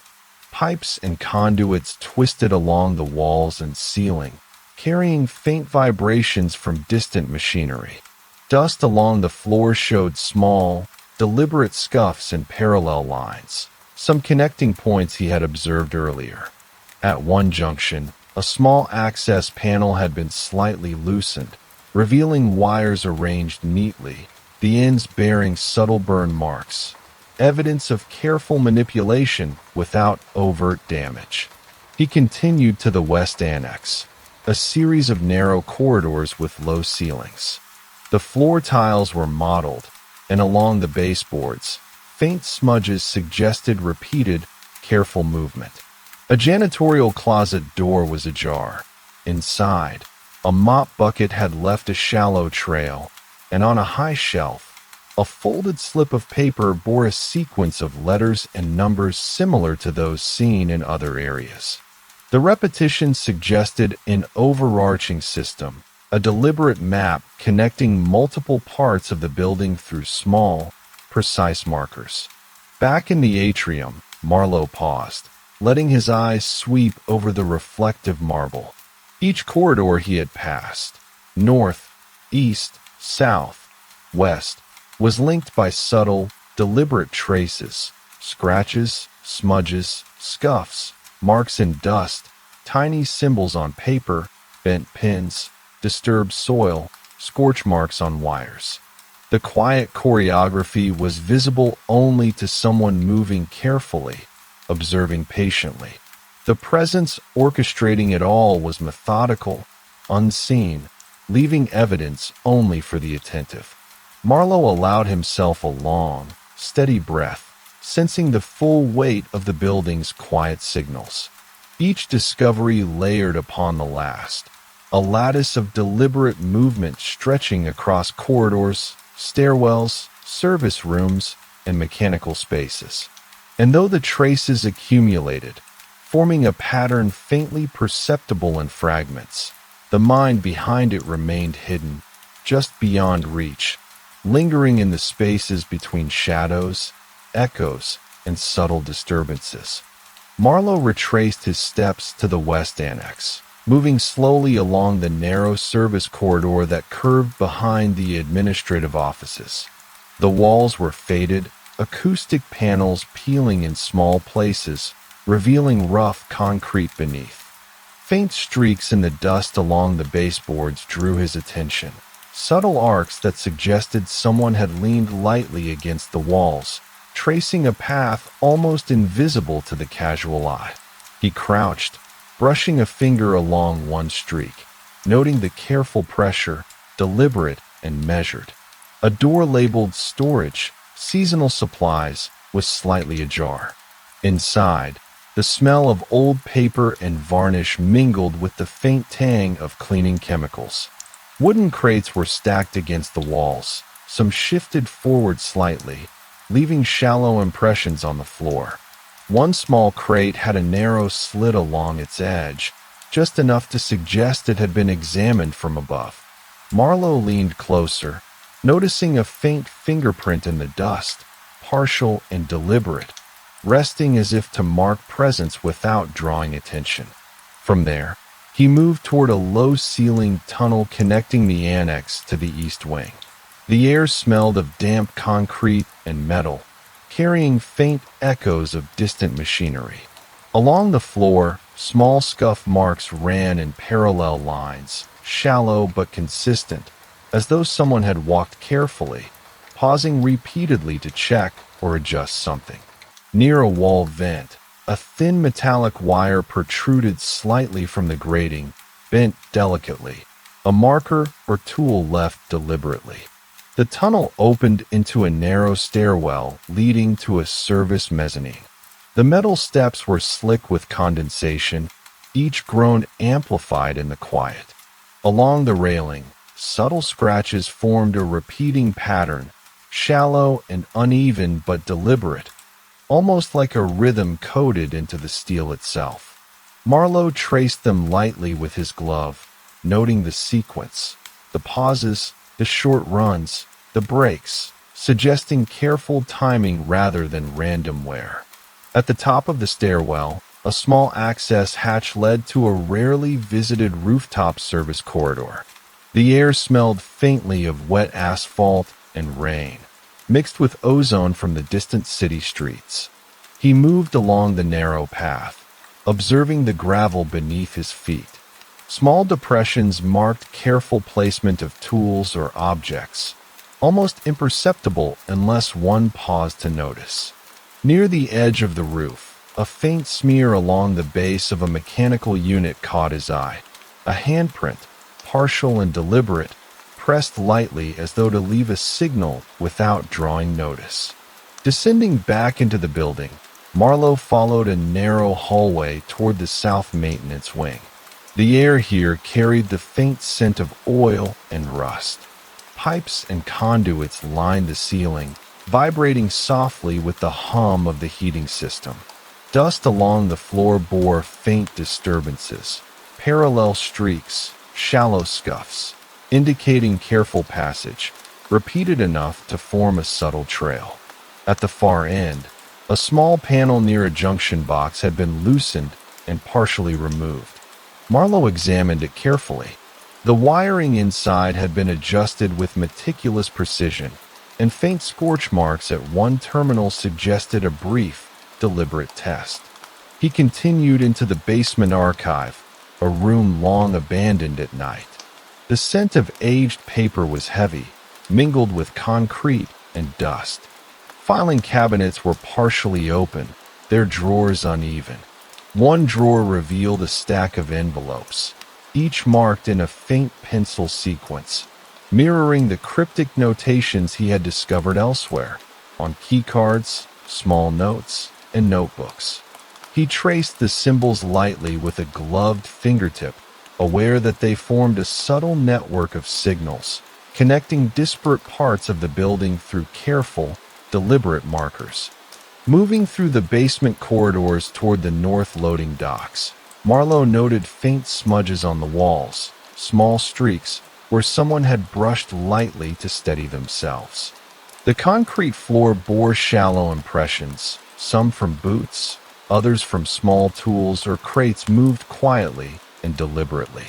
Near a vent at the far end, a narrow scratch along the metal cover suggested it had been lifted recently, its alignment tested and replaced without leaving overt traces.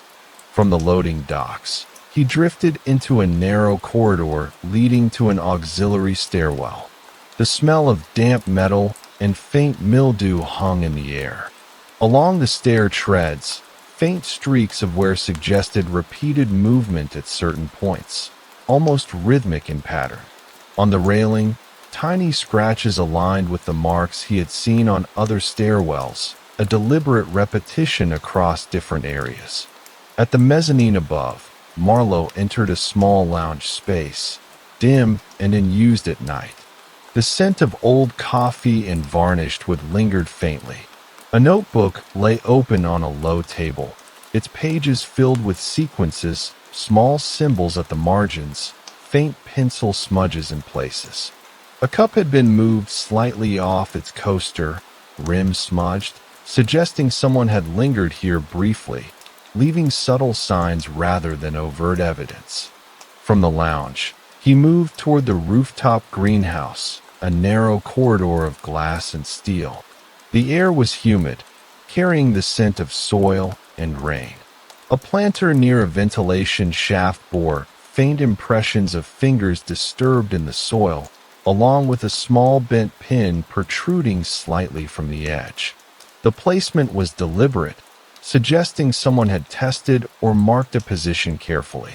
Emerging onto the maintenance balcony overlooking the west parking lot, Marlowe noted the faint metallic pins along the parapet edge, bent slightly, scattered in an irregular but deliberate pattern. The rain streaked the glass panels, fracturing the reflections of emergency lights into fragmented shapes across puddles on the gravel below. Each subtle trace, the scratches, smudges, bent pins, disturbed soil, faint markings, layered over others, forming an invisible map of movement through the building. He descended back to the corridors and paused near the main atrium. The marble floors reflected fractured light from overhead, shadows flickering softly. Dust along the edges showed faint traces where someone had paused repeatedly, leaving deliberate marks without overt presence. Marlowe crouched, tracing a line with his glove, connecting these subtle marks to others across stairwells, corridors, mechanical rooms, and service hatches. The pattern was emerging slowly, patient and deliberate, yet the mind orchestrating it remained unseen, hidden just beyond the edges of perception. Every step, every careful observation revealed another fragment. Small smudges on walls, faint scratches along railings, sequences in notebooks and envelopes, disturbed soil and bent pins. The building itself seemed to hum quietly with deliberate intention. And though the traces accumulated, forming a lattice of activity across multiple wings, the person responsible remained just beyond reach, leaving a web of silent signals for those patient enough to follow, their motives and presence lingering in the subtle, unhurried spaces between shadows and echoes. Marlowe returned to the atrium for the last time, moving slowly along the marble floors as though the building itself were guiding him toward understanding.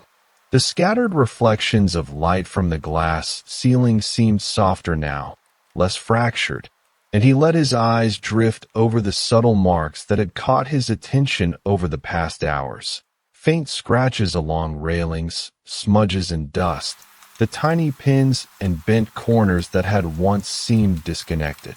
Each detail began to align in his mind, forming a quiet map of movement across the building, one that suggested method rather than malice.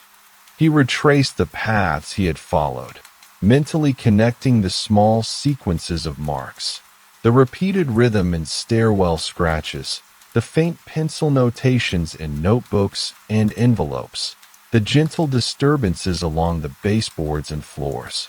It became clear that the person behind them had intimate knowledge of the building's layout, every service corridor, ventilation shaft, and mechanical panel. The traces were not signs of hurried criminal intent, but of careful observation, practice, and precise movement. The realization settled over him gradually. The disturbances, the fire alarm overrides, the careful shifts of crates, the subtle handprints, were not meant to harm, but to test. Someone had been mapping the building's vulnerabilities, experimenting with systems, leaving traces that could only be noticed by a patient and attentive observer. The rhythm of their activity, the deliberate pauses and markers, spoke of someone quietly practicing control over an environment, not fleeing from it. Marlowe's eyes fell on a pattern that had once seemed isolated, a faint sequence of pencil marks in a corner of the basement archive. When aligned with the scratches in the stairwell and the slight dust impressions along the north corridor, it formed a subtle, almost imperceptible code, a personal signature that linked all the small disturbances together. He realized it was the same person moving throughout, a single presence exercising quiet control over the building at night. There was no threat, no confrontation. It had been a matter of exploration, testing limits, and observing responses. Walking back along the corridors, Marlowe noticed how the building felt calmer now, almost cooperative. Each small mark, each faint trail, spoke of intentionality rather than chaos. He allowed himself to trace his fingers lightly over a series of scratches along the stair railing, and for the first time, the subtle rhythm felt almost like a conversation, one created to be read, not hidden. In the quiet of the mechanical room, he paused beside a ventilation panel that had been adjusted so many times before. Looking closely at the burn marks and carefully shifted wires, he understood that this person had been meticulous, careful, and persistent, yet had never intended permanent damage. Each observation, each tiny adjustment, was a deliberate act of understanding the building's inner life. The mystery of the fire alarms, the careful scuffing, and the tiny pencil marks coalesced into a single narrative. This was someone testing systems, learning patterns, and leaving subtle signs for an observant mind to follow. By the time Marlowe stepped into the rooftop greenhouse one last time, the rain had eased, leaving soft droplets along the glass. He followed the faint finger impressions in the soil and the bent pin in the planter, feeling a gentle satisfaction in the quiet comprehension of what had occurred. The person responsible was not gone. They had been methodical, cautious, and deliberate, but the story they had left behind was no longer opaque. Each trace, each subtle signal, had its place in a quietly unfolding logic, and the building's whispered narrative was now clear. He returned finally to the atrium, the marble cool beneath his feet, the fractured light softened into long, gentle shadows. Every corridor he had walked, every subtle disturbance he had traced, felt like a thread carefully woven into the fabric of the building's quiet night. The mystery had not ended with a confrontation or a rush of revelation. It had ended with understanding. Marlowe allowed the calm to settle over him, listening to the hum of machinery and the faint drip of water, the building alive with quiet intention, yet entirely at rest. And in that stillness, the case was complete. The traces, once enigmatic and elusive, had revealed their story, deliberate, careful, and deeply human. A person had moved through these halls, leaving subtle signs of their presence, and now, in the slow, reflective aftermath, those signs made sense. The building had been observed, tested, and mapped with patience and precision, and the quiet mystery of the night had resolved itself into a soft, almost meditative clarity. Marlowe stood for a long moment, breathing steadily, letting the knowledge settle.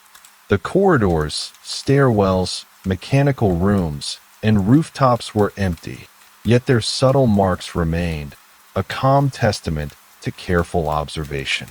The mystery had been unraveled not through confrontation, but through patience, attention, and quiet reflection, and for the first time that night, the building itself felt at peace.